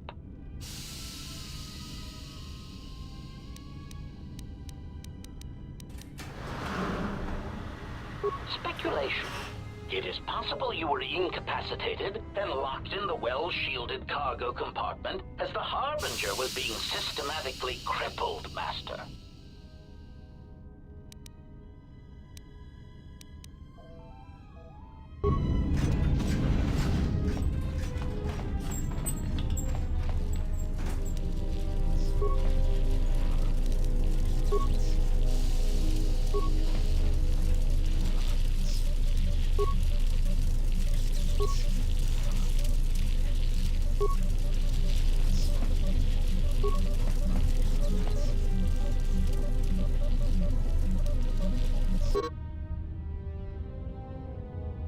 Greeting.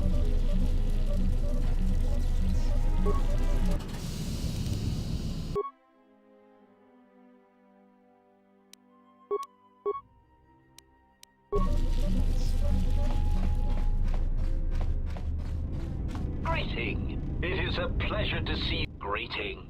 It is a pleasure to see you intact, Master. How may I be of assistance?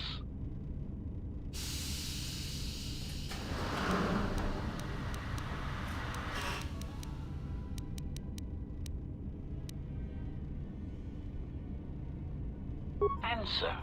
That is all that remains of the maintenance officer, Master. At the end, he was quite incoherent from the pain, and attempts to facilitate communications with him proved useless. I heard his dying screams as the droids he tended turned on him, mining him like a piece of asteroid rock. Recitation? Oh yes, Master. The record of his last moments were... 5 droids, burning through the outer door. They're forcing their way into the bay. Please, someone that... Oh no, they're through! Oh, my leg! They're burning through my leg! Oh, stop, please! Addendum. His remaining attempts at communication are variations in decibel, Master, ranging from frenzied screams to gibbering inarticulate attempts to beg for his life. Of course, Master. How may I be of assistance?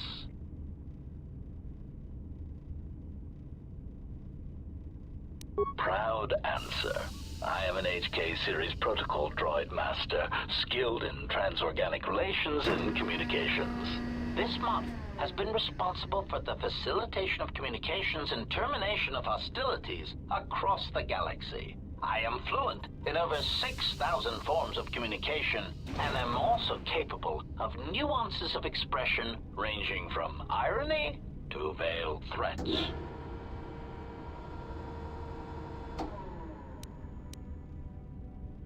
Clarification. Oh, yes, Master. Sometimes the facilitation of communications and termination of hostilities requires the use of every weapon in one's verbal arsenal.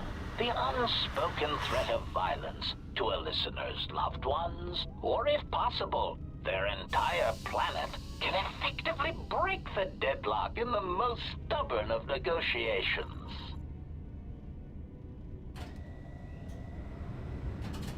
Irritated explanation. That question has been looping through my query module with alarming frequency, Master, and no satisfactory answer has been forthcoming. As a result, I have chosen instead to turn my efforts to answering the question as to how I may depart this drifting disaster area as quickly as possible.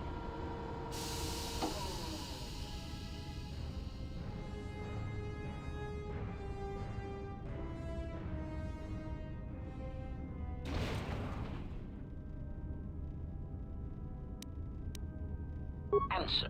It is only a matter of time before a ship or freighter docks with the Paragus facility. When that occurs, we shall depart this place forever.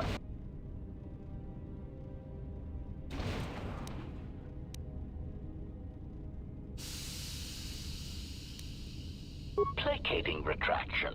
Oh, of course, Master. Please excuse my choice of words. I did not mean to imply that you would have no choice in the matter.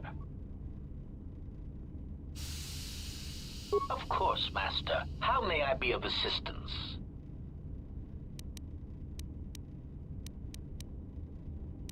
Hesitant answer.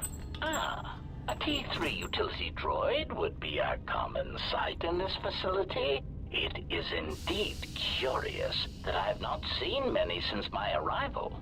However, I feel I must inform you that, droid prejudice aside, T3 models exhibit excessive individualism when not routinely memory wiped. This individualism can become such a nuisance that even a droid such as myself is tempted to reduce them to their base components, if not crush them into slag. But enough of my seemingly irrelevant tangent. Where did you leave the droid, Master? That would logically be the best place to look.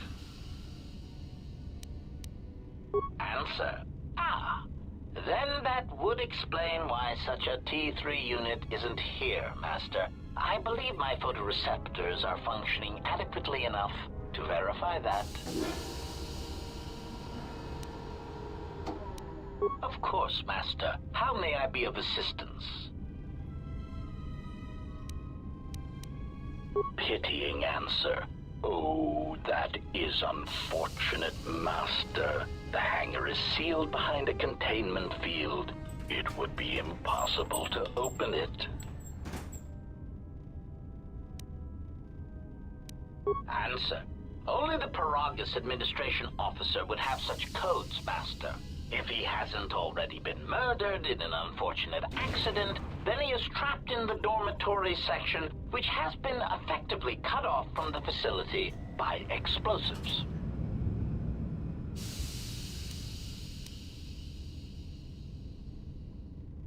Apology. Unfortunately, communication with the dormitory section is severed, Master. It is perhaps for the best, especially if any other accidents have occurred in that section. If that were the case, the severed comlink would have spared us the satisfaction of hearing the miners' screams as they lived out their last moments in fear and terror. Rapid retraction. Why, yes, satisfaction in knowing their fate, Master. It would be unfortunate if they had been slaughtered, but there would be a calm, comforting certainty that there is nothing we can do to escape until a ship arrives.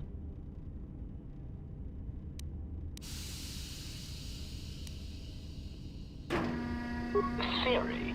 You could walk across the surface of the asteroid to the dormitory airlock, but such a route would be extremely hazardous, and I do not wish to see you damaged.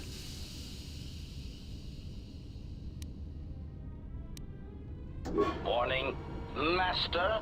Continued exploration of this facility may place you in unnecessary danger. I encourage you to return to the medical bay and wait for retrieval from a vessel that is no doubt on the way, even as we continue this pointless conversation.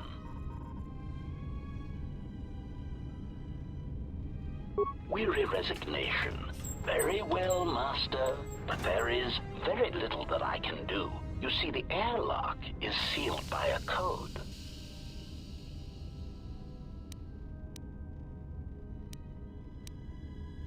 Correction. Oh, I already possess the code, Master, but I am afraid that it will do you no good.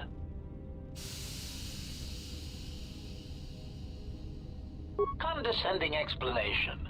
Master, the console governing the droid maintenance area and the airlock is voice-printed. Musing. In the last days of his life, the maintenance officer was quite careful about voice protocols, bordering on paranoid obsession. Conjecture.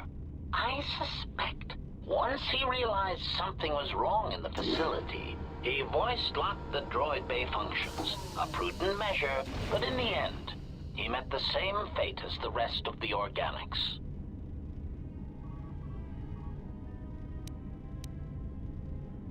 Explanation. Yes, Master. Many consoles have voice recognition sensors built into their systems so that only selected individuals can unlock them. Condescending explanation. Oh, yes, Master. The code is Maintenance Control Voice Print ID R1B5. But unless the maintenance officer speaks the code, it is useless.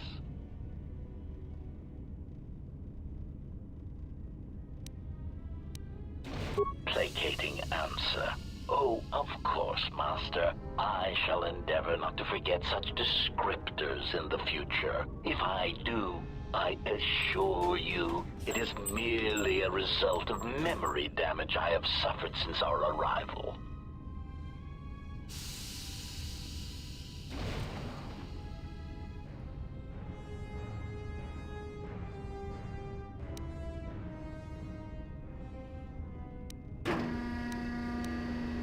Answer. Master, you cannot. You are trapped here just as I am. There is nothing to do, except patiently wait for whatever the future has in store for us. Objection. Master, to commit such an act would be in violation of the ethics programming most droids are believed to possess. I am afraid there is nothing that can be done.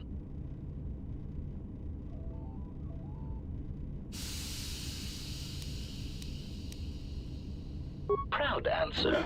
Master, I believe my vocabulator is working adequately enough to accommodate your request. A recitation. Maintenance control voice print ID R1B5. There. Was that sufficient, Master? Condescending explanation. Master, the console governing the droid maintenance area and the airlock is voice printed. Musing. In the last days of his life, the maintenance officer was quite careful about voice protocols, bordering on paranoid obsession. Conjecture. I suspect once he realized something was wrong in the facility, he voice-locked the droid bay functions. A prudent measure, but in the end, he met the same fate as the rest of the organics. Condescending explanation. Oh, yes, Master. The code is Maintenance Control Voice Print ID R1B5. But unless the maintenance officer speaks the code, it is useless.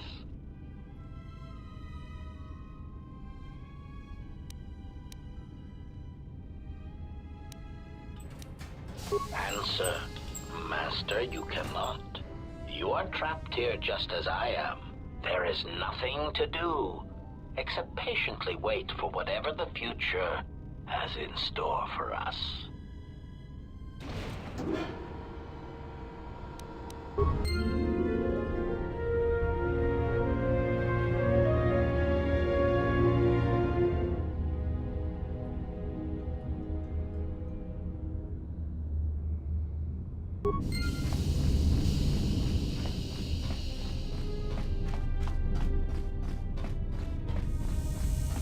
Greetings.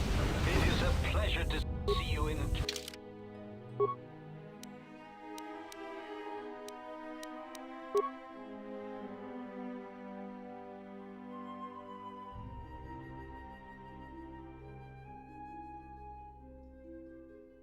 Act, Master.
Maintenance control, voice print ID, R1B5.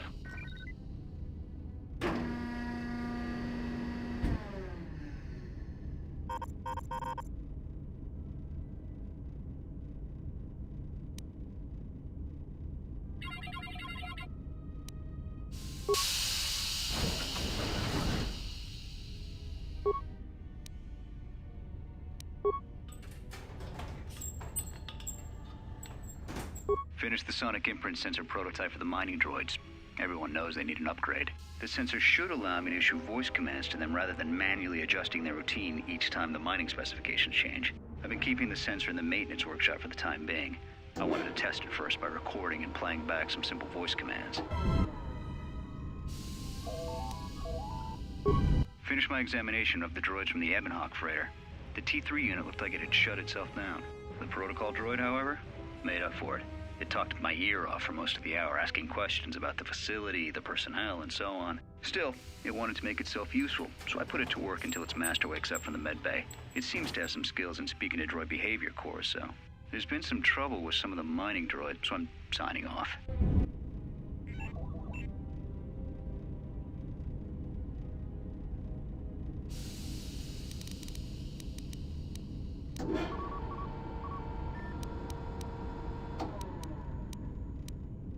Been speaking to the protocol droid about the Jedi in medbay. I thought they'd all gone away or been killed in the Jedi Civil War. The droid told me that his master is the only Jedi he knows of in all the galaxy, and that the Jedi had served in the Mandalorian Wars almost 10 years ago. That would have meant that the Jedi served under Revan for a time. Maybe the Jedi knows what happened to Revan after the end of the Jedi Civil War.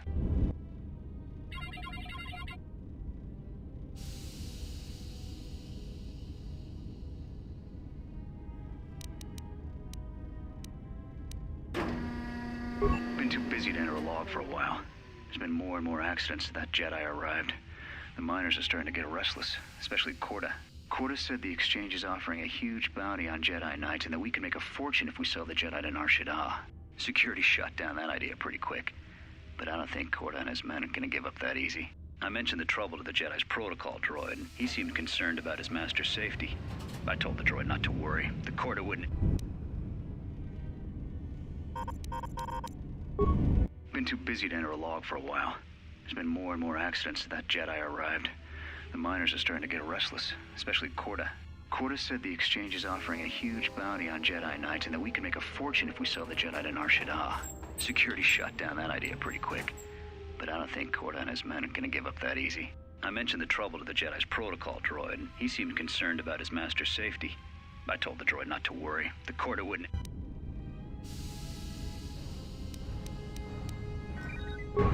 With the protocol droid's help, I made some upgrades to the sonic imprint sensor, using some of the droid's vocabulator subroutines. In addition to its ability to store and record voices, it now has the droid's full array of alien languages, including Basic.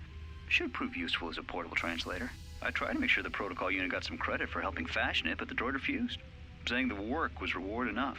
I was thinking of installing the prototype in one of the mining droids as a test, and see what happens.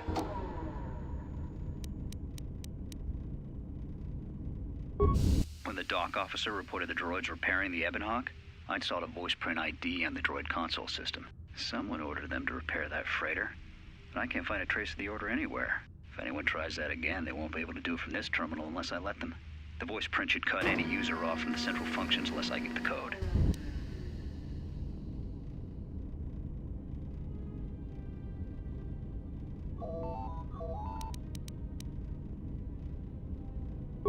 When the dock officer reported the droids repairing the Ebonhawk, I installed a voice print ID. Someone ordered them to repair that freighter, but I can't find a trace of the order anywhere.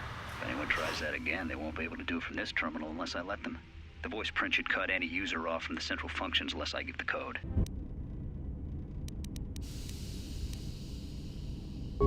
The maintenance check on the droids didn't help.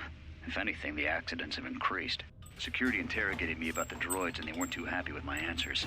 I don't understand it though. These aren't combat models. They shouldn't even know how to attack.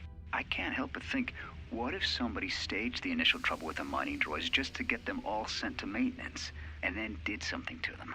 I think security's right. Someone's trying to sabotage this facility and they're using the droids to do it. But why?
That's about time.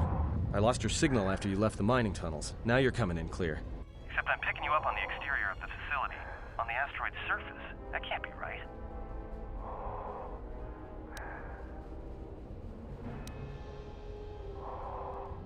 Huh?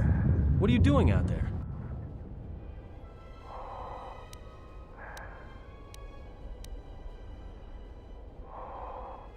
You're crazy, even for a Jedi. Look, you need to get out of there, quick. What little is left of the facility's venting systems have gone active, most likely from the explosions in the mining tunnels. They're venting Paragus fuel deposits into space through the exterior vents, right in your path. I can't. I'm locked out of the main systems here. I couldn't shut it down if I tried. The vents look like they've been purposely rerouted to vent the gases to the exterior. And only in the last few minutes. It's almost as if... Now what now? I don't believe this. There's a ship coming in, sending a docking code. I have a bad feeling about this.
He has come.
This may be the beginning of a long record.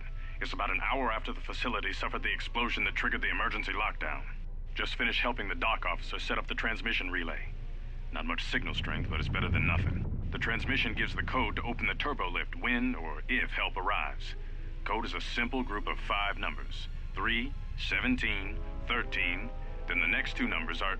Sir, couldn't we contact the med bay? Maybe the Jedi's awake. If so, he could help us. No good. The link to the medical computer was severed from the hub, just like the administration console.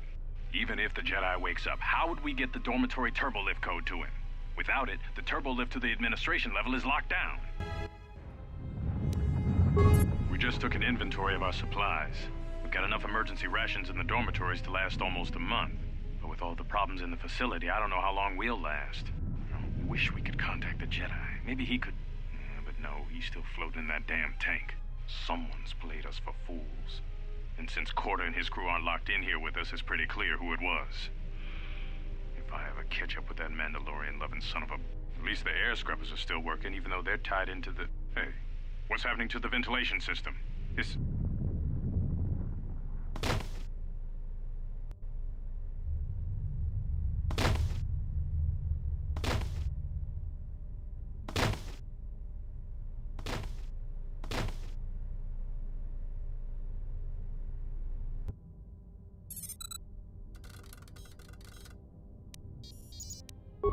This may be the beginning of a long record. It's about an... Just finished the transmission... Sir. No. This may be the...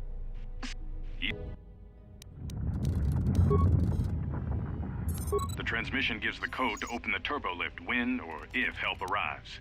Code is a simple group of 5 numbers. 3, 17, 13, then the next 2 numbers are...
transmission gives the code to open the turbo lift. When...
We managed to get to the dormitories.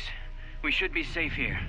We've been trying to use the holo transmitter to beam a transmission to the administration level to end the lockdown, but the administration console's been severed from the main hub.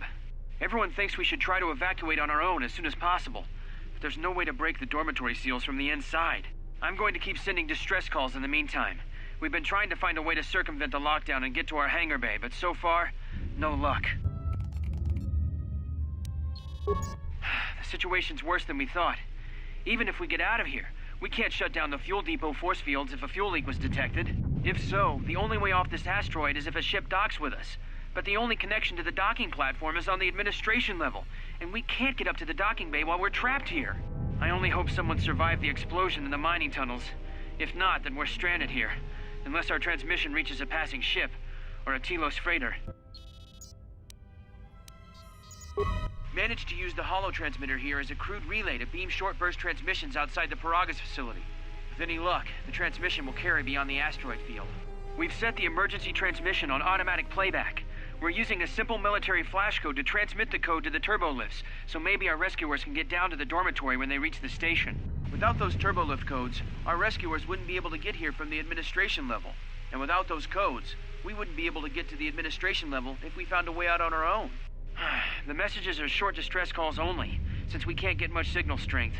It's pretty weak, so unless a ship is actively searching the area, it might be a long time before a ship picks up the message. After all, who would be scouring frequencies way out here looking for trouble?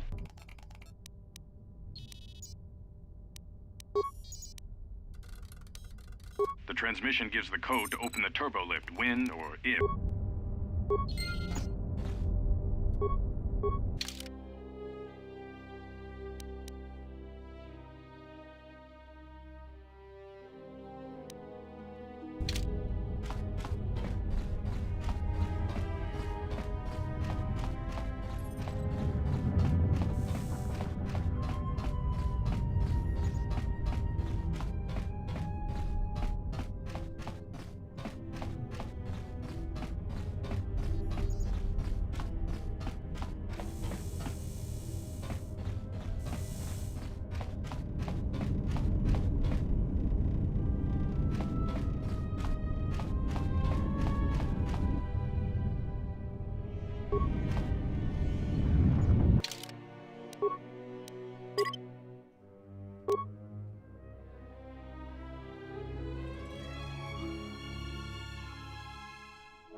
The transmission gives the code to open the turbo lift.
Almost didn't make it out of the dormitory section before the lockdown, you murglak.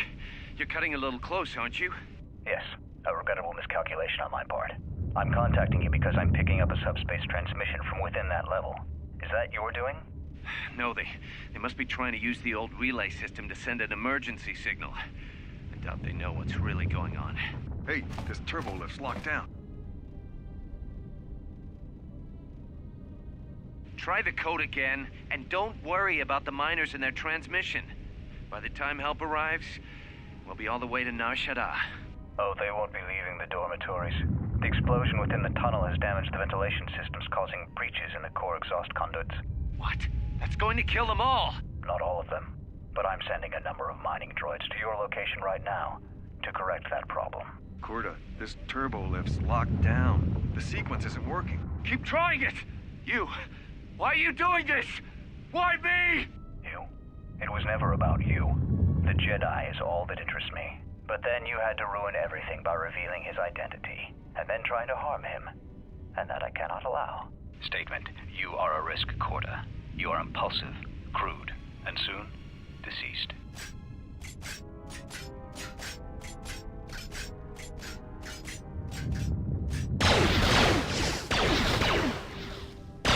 Hawking query. Corta, are you dead yet? Smug statement. I believe I forgot to mention that I reversed the turbolift codes, in case you managed to get this far.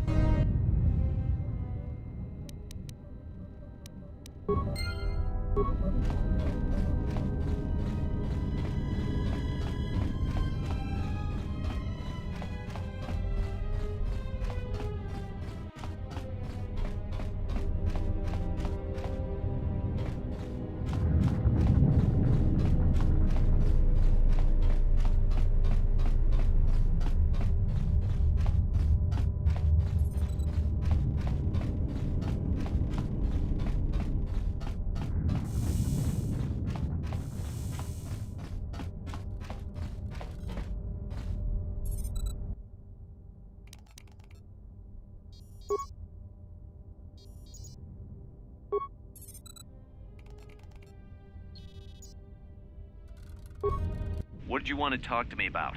I have to suit up and drill the 3219K asteroid claim within the hour, so talk quick. I heard you had plans for the Jedi. About selling him to the exchange. Yeah, but security already set their piece on that, didn't they? Nobody's getting sold to anyone. Are they? I've seen the logs you've been accessing. Maybe the two of us could work something out.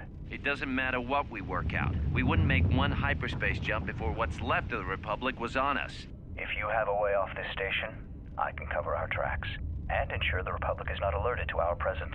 Well, I may know someone. Works the system on special jobs. He may want to know details, but I might be able to arrange transport. I've seen the logs. I know you've already asked him and given the details. Once he agrees, I can handle the rest. Handle the rest? Like how? When the time comes, I'll contact you via Comlink. Maintenance out. Since when did the maintenance officer grow some horns?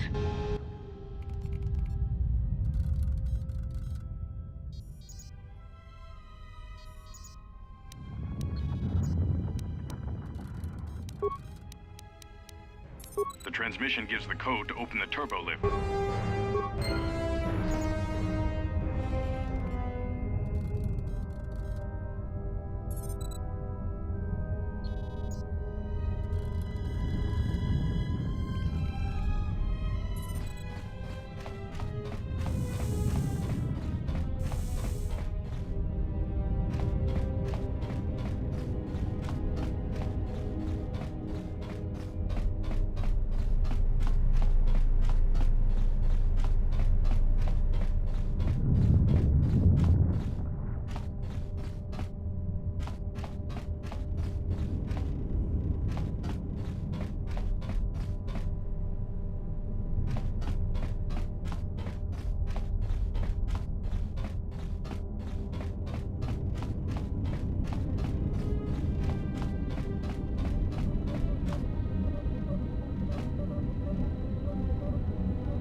If we cannot reach the Ebon Hawk, then we must find a way to escape on the ship that has docked here.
What in space is going on? Who's this? Another Jedi? What, did you guys suddenly start breeding when I wasn't looking?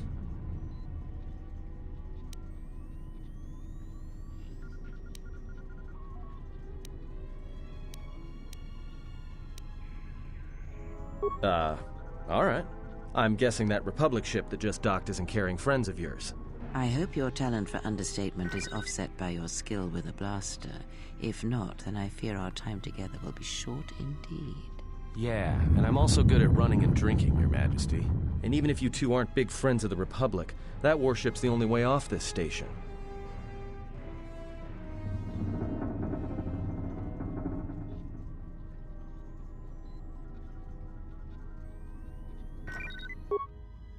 Good thing we have a clear run to the ship. Threat. Master, perhaps I did not enunciate clearly the last time we spoke. I suggested that you should shut down, stay put, and wait for rescue.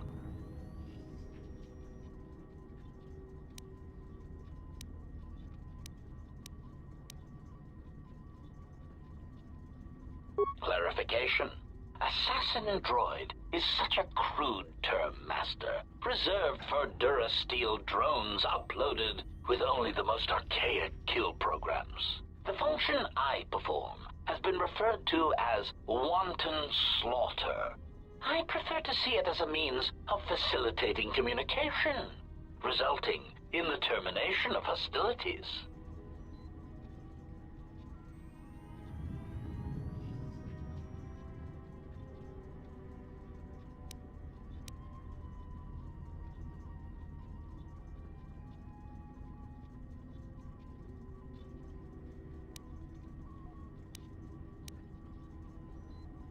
Correction.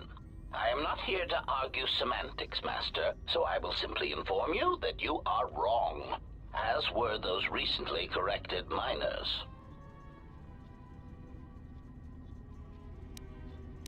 Indignant answer. Master, the miners intended to place you in jeopardy. I could not allow that to take place, so I was forced to negotiate a termination of hostilities. After reprogramming the mining droids to mine any organics they perceived, they began to kill the miners one by one.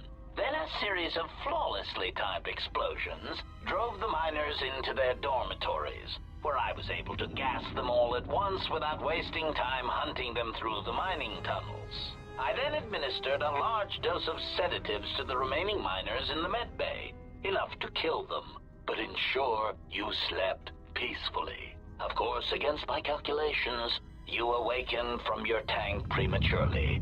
I am ashamed by the inconvenience that caused for both of us.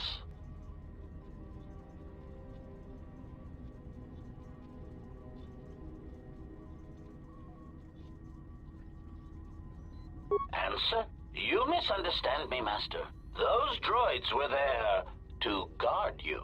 As I said, I did not anticipate you awakening from the tank. You are quite a hardy specimen for a Jedi, a rung-toe among humans, if you will indulge me the metaphor. Besides, as you proved, Master, such droids could never pose a threat to a Jedi.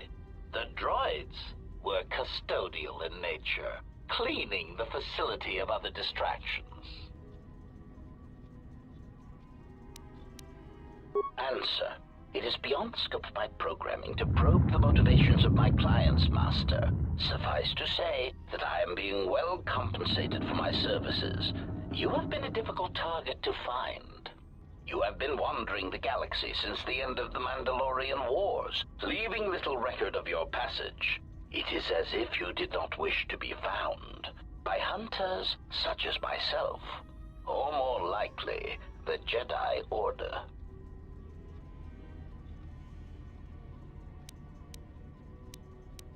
Admission. It was a matter of chance, Master. I happened to be serving as a protocol droid on the Harbinger when you booked passage. After that, it was a simple matter to sabotage the Harbinger and call for a retrieval. Irritated statement. However, when the Ebon Hawk appeared and salvaged us from the wreckage, I was forced into a series of rapid recalculations, culminating in our current situation. Chiding answer. My programming renders me incapable of revealing the identity of my client, Master. However, I am free to say that my client is wealthy and very interested in possessing the last of the Jedi.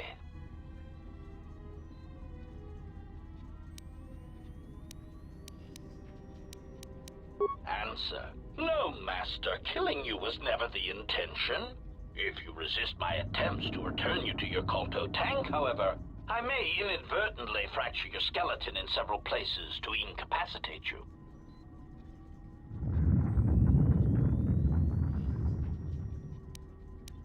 Admission. It was a matter of chance, Master. I happened to be serving as a protocol droid on the Harbinger when you booked passage. After that, it was a simple matter to sabotage the Harbinger and call for a retrieval. Irritated statement. However, when the Ebon Hawk appeared and salvaged us from the wreckage, I was forced into a series of rapid recalculations, culminating in our current situation.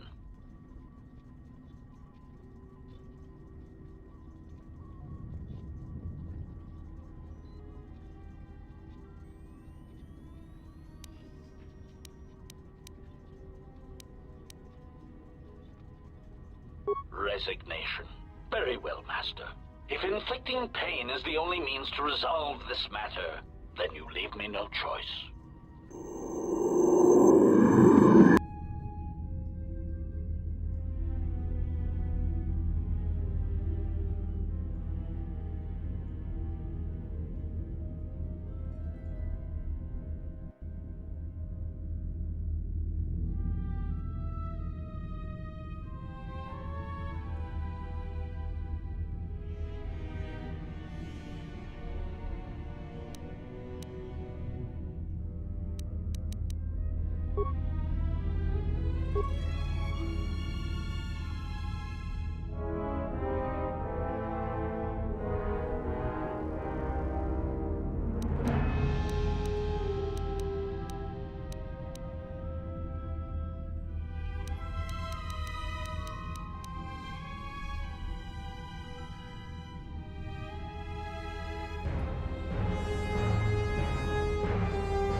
I hear you. Know where that came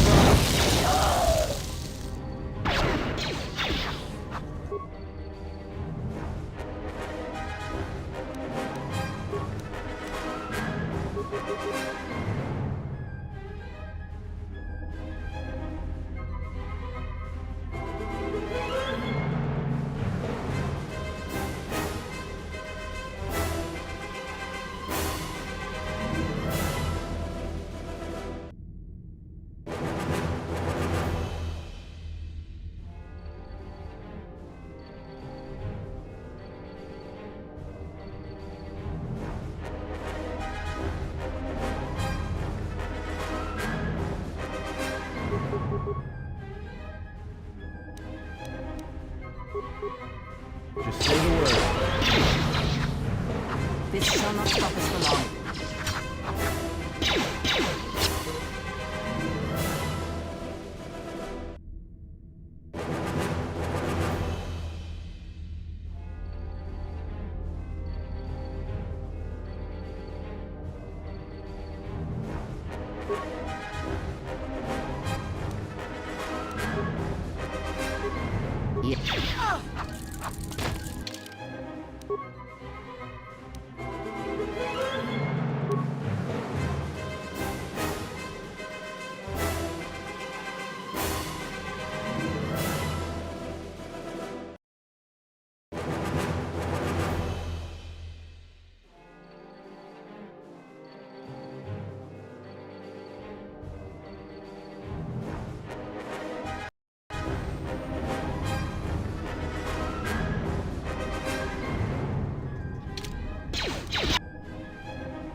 the word.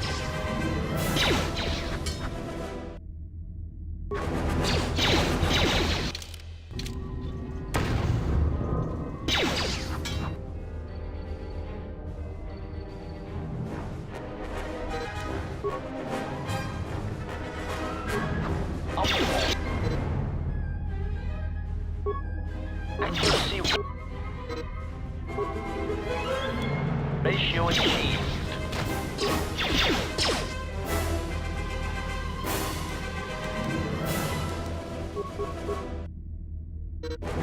Just say the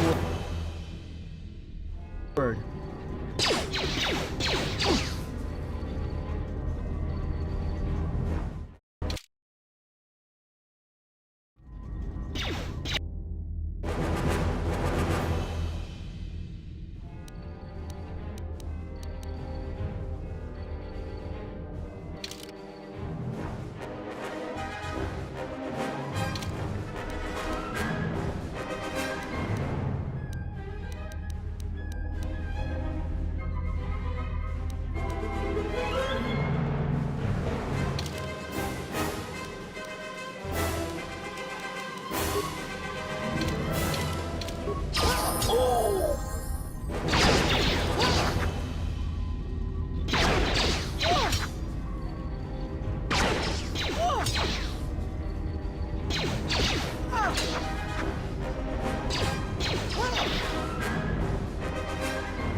Systems failing, Master.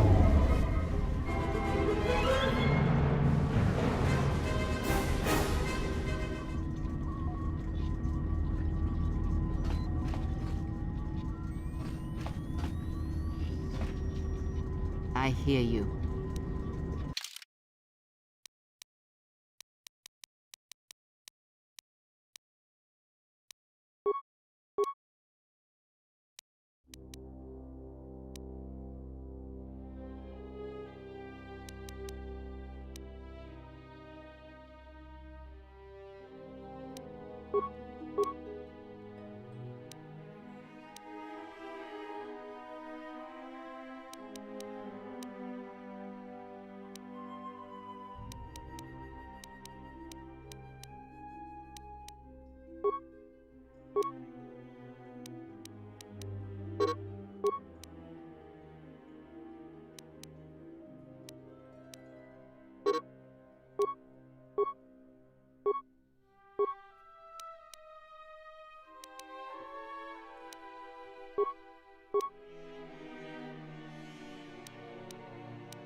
What is it? This is not the time for questions. They are assassins, and they are responsible for the attack on the Ebon Hawk and the Harbinger. I did not expect them to find us so quickly. We must escape this facility. If we remain here, then we will die.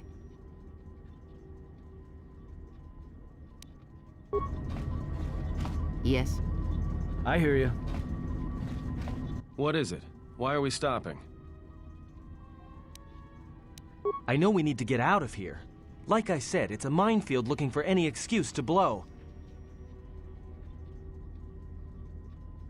Look, I'd be happy to share my whole life story when we aren't getting chased by assassin droids and Sith troops, all right?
Something is wrong. I sense no one on board. You sense no one on board?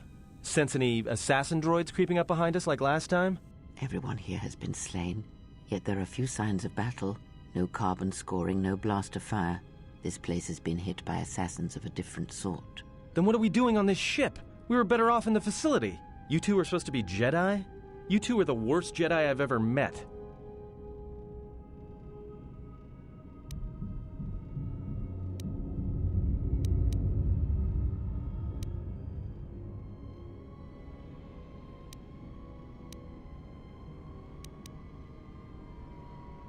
We cannot go back into the facility. If the assassin machine was correct, then we cannot reach the hangar.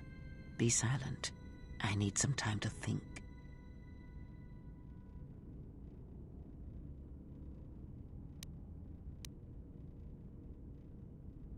Look, I don't mean to cast another shadow on this, but even if you could reach the ship you came in on, it wouldn't matter. You'll need the orbital drift charts to clear the Paragus asteroid field, unless you want to have the shortest flight out of Paragus ever recorded. Well, of course they have the asteroid drift charts in their Navicomputer. They'd have to.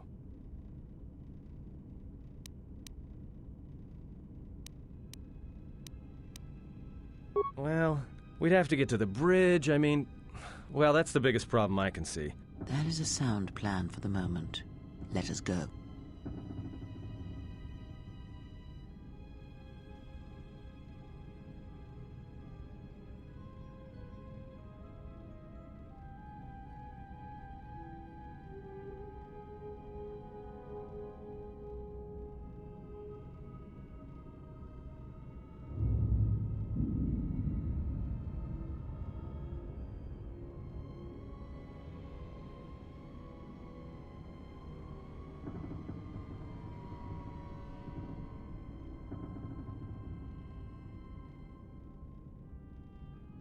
Our enemies gather while we wait here.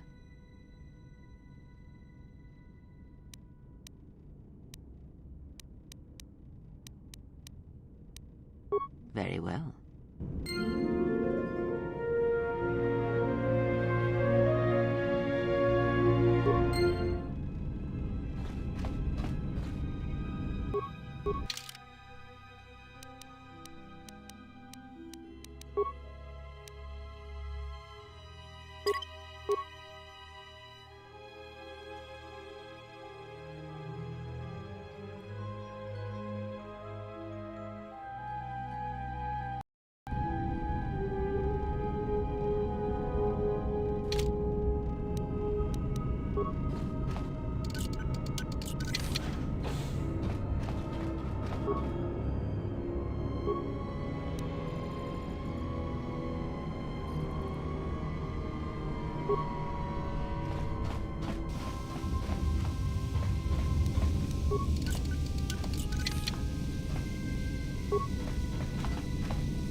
I hear you.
Yes.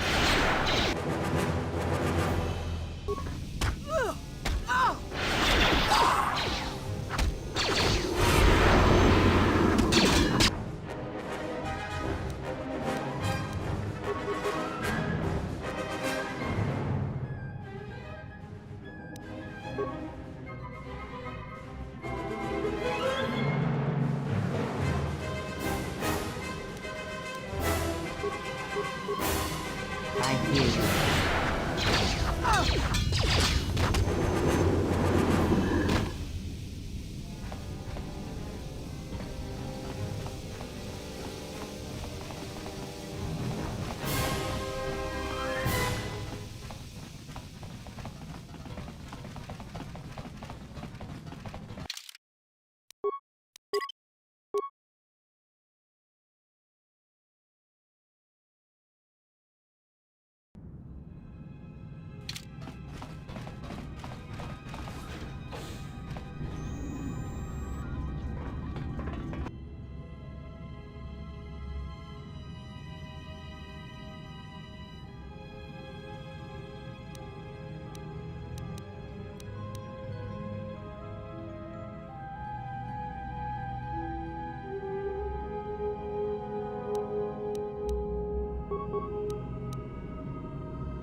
Yes.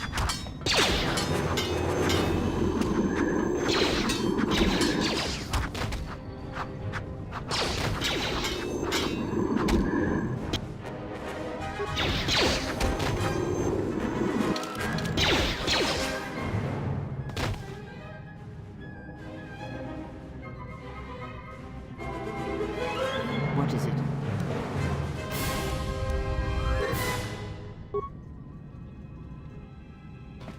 I hear you.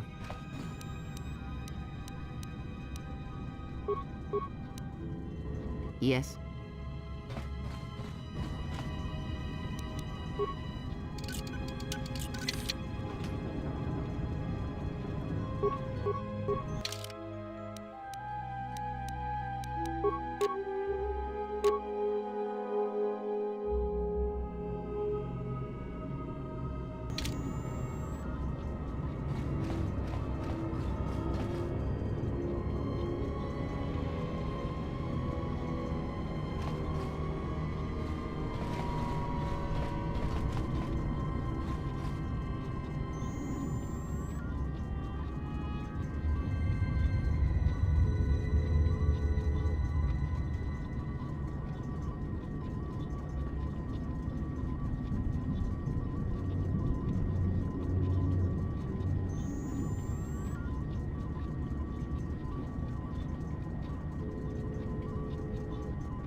We've been diverted from Onderon to the Outer Rim.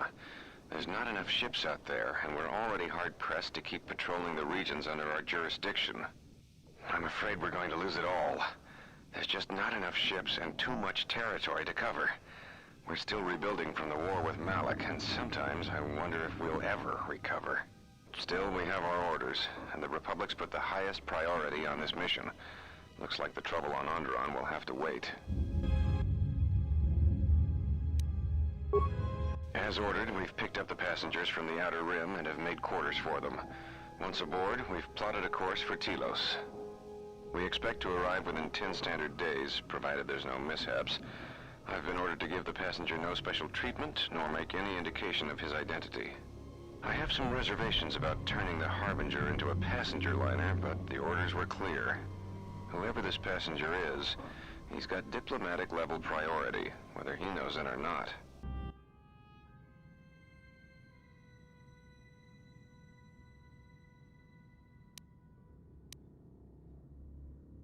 We picked up a distress signal and are sending a message to the Republic for permission to investigate. We have also transmitted the damaged vessel's ID signature to the Republic. According to the message, it's being pursued by Sith forces. There's no match for the vessel in our databanks, but the profile of the distress signal suggests it's a stock freighter of some kind. We'll only know for sure when we arrive, and we'll find out if the signal's genuine or a trap.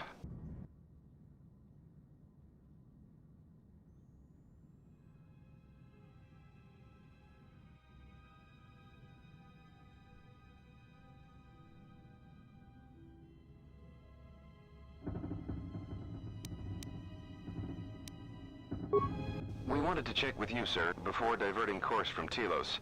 There appears to be some battle that has taken place in the sector, and we've received a distress signal. You have permission to divert course, Captain. If there's a Sith presence in the region, I want you to investigate. The ID signature on the freighter, did you get confirmation on it? Yes, sir. We did not have the vessel listed in our databanks, so we transmitted the code to you. Was there a match? There was, Captain. If you find any trace of that vessel, even wreckage, I want it. Yes, sir. After you've investigated the sector, resume course to Telos with the passenger. It is of the highest importance that he reach Telos. Yes, sir. I'll make sure he arrives intact. Good hunting, Captain. Admiral Onasi out. Sometimes I wonder if the right hand of the Republic knows what the left hand is doing. I'm always being kept in the... Query. You sent for me, Captain. Yes, I need you to check on the passenger again, see if there's anything he needs. Try not to be too obvious about it. His safety is our top concern. Statement. I shall use the utmost discretion, Captain. As always, it is my pleasure to serve.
We've just received an emergency broadcast. A freighter under attack by Sith forces. Can you get an ID on the ship? Yes, sir. We have its ID signature. It's not in our databanks, but its profile suggests some low-stock freighter. Says it's being hit hard by a Sith warship. Sir? I'll need to confirm with command before we move to intercept.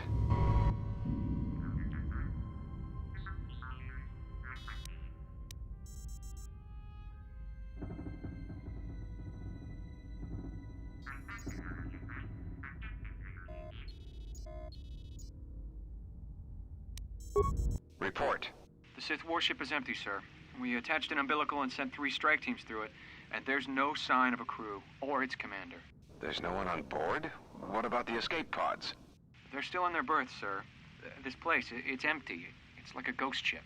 Then who was firing at the freighter? We don't know, sir. The freighter's empty, too. We did a clean sweep and nothing except a lone T3 unit, badly damaged. Did you still want a tractor beamed to the Harbinger? Search the freighter and the warship one more time. If they're clean, then we'll tractor the freighter over. Yes, sir. No idea why the Admiral thought that freighter worth all the effort, but we'll find out.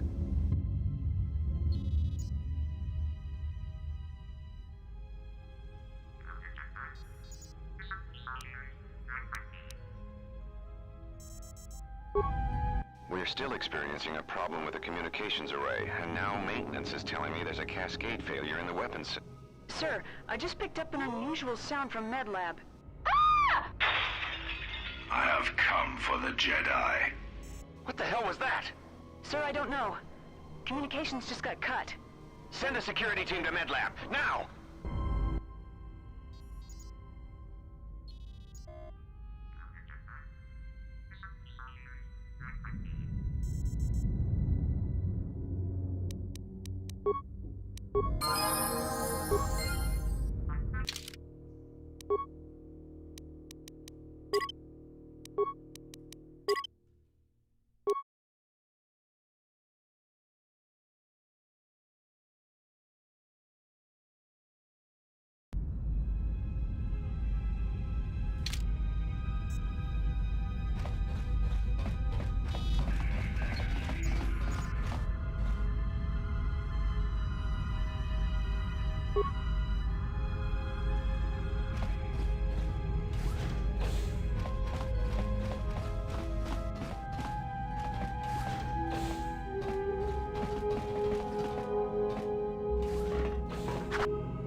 I hear you.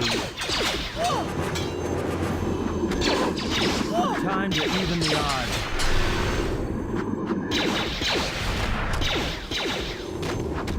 Focus.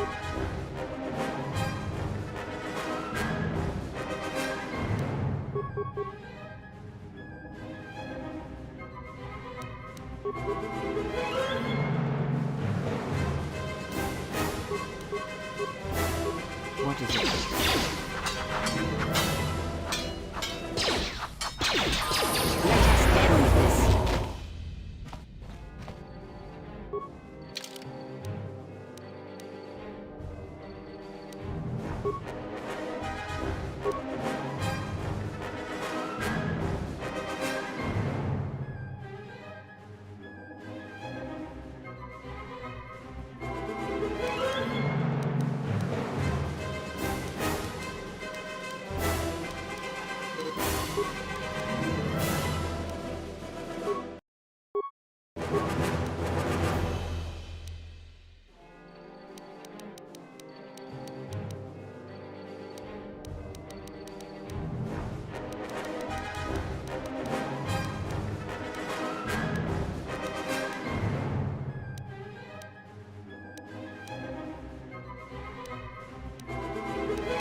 More where that came from. Say the word.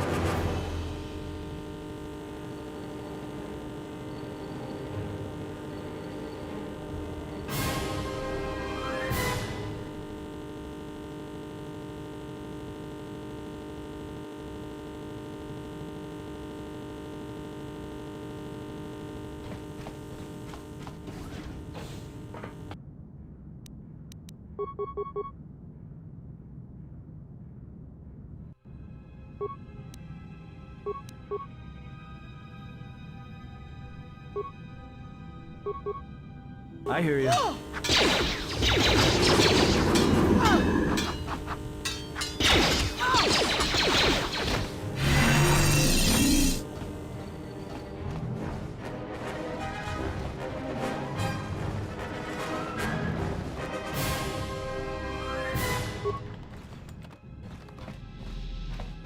What is it?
Are you all right?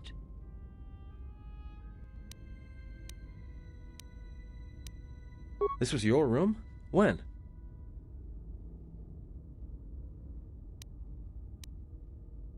We do not have much time. Whatever you intend to do, do it quickly.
What is it?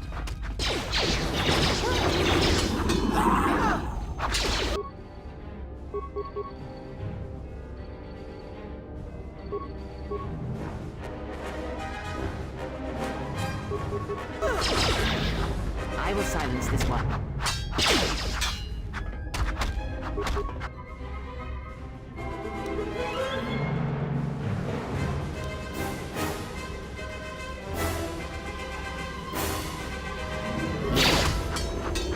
I will silence this one.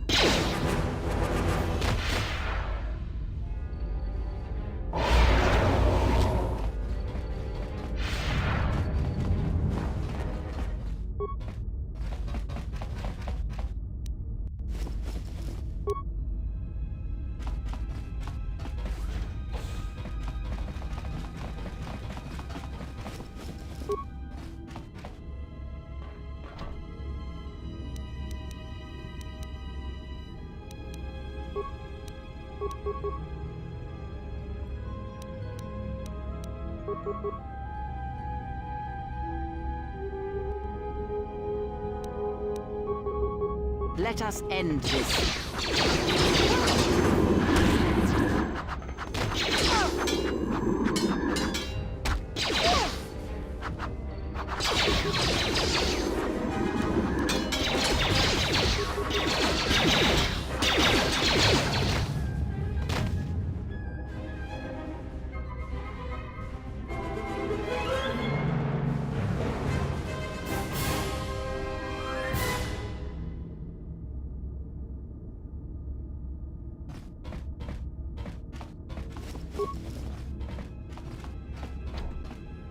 Yes?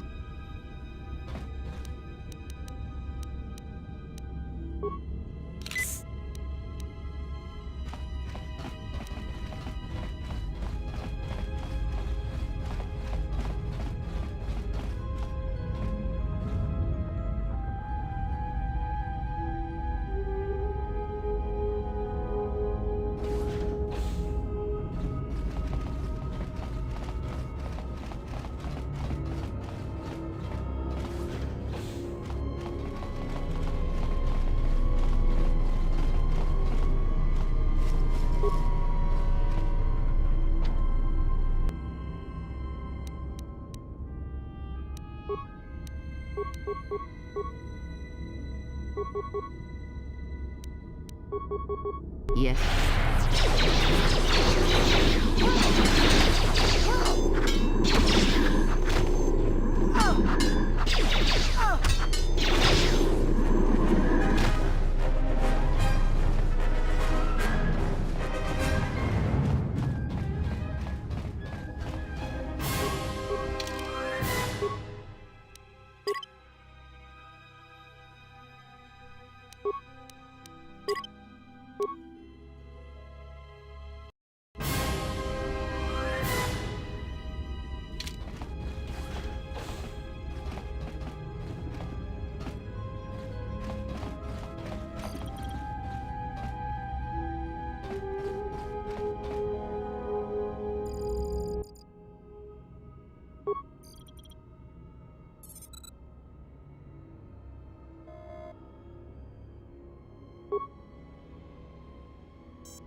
Something's wrong.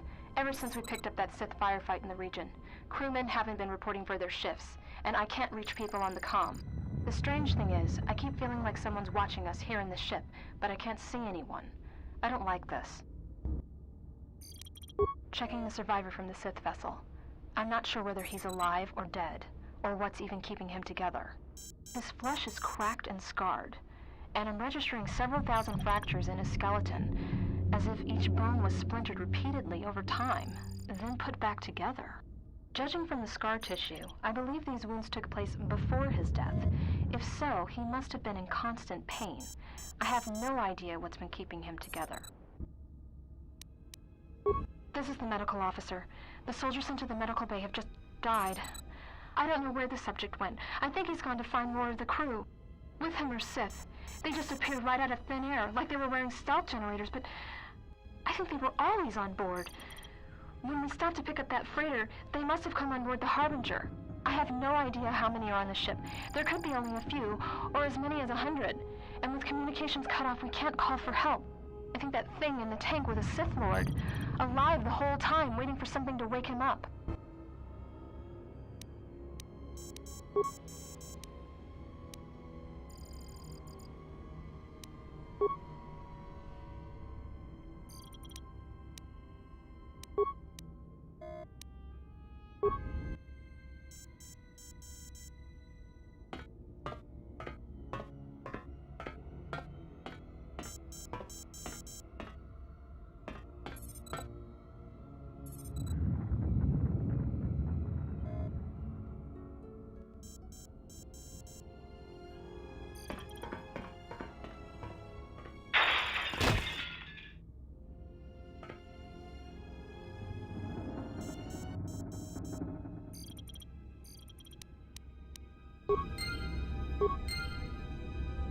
What is it?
Hello everyone.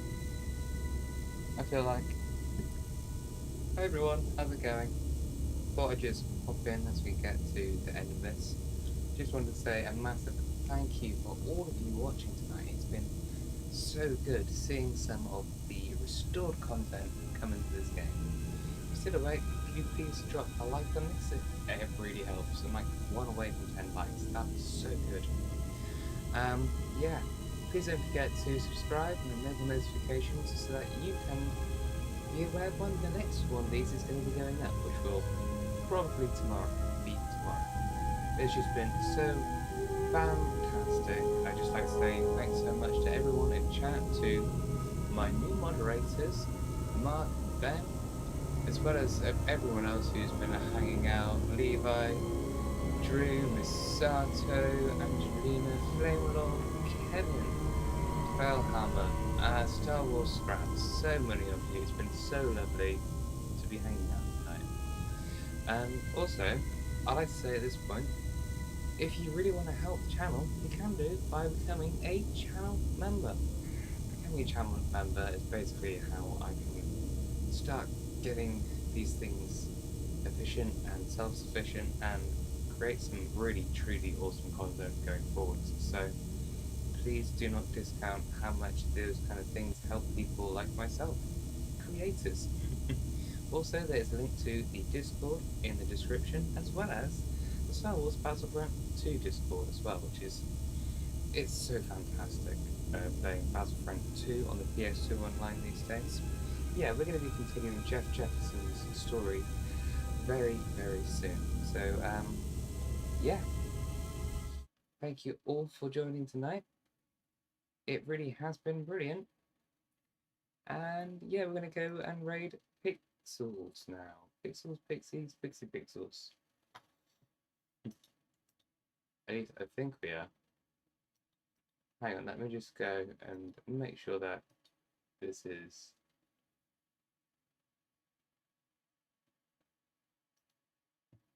Is that live? Yeah. Yes, we're going to go and raid. Thank you all so much. Please don't forget to like, subscribe. Thanks you all so much. Consider becoming a member as well if you would, because it really does help. Bye. Have a beautiful time.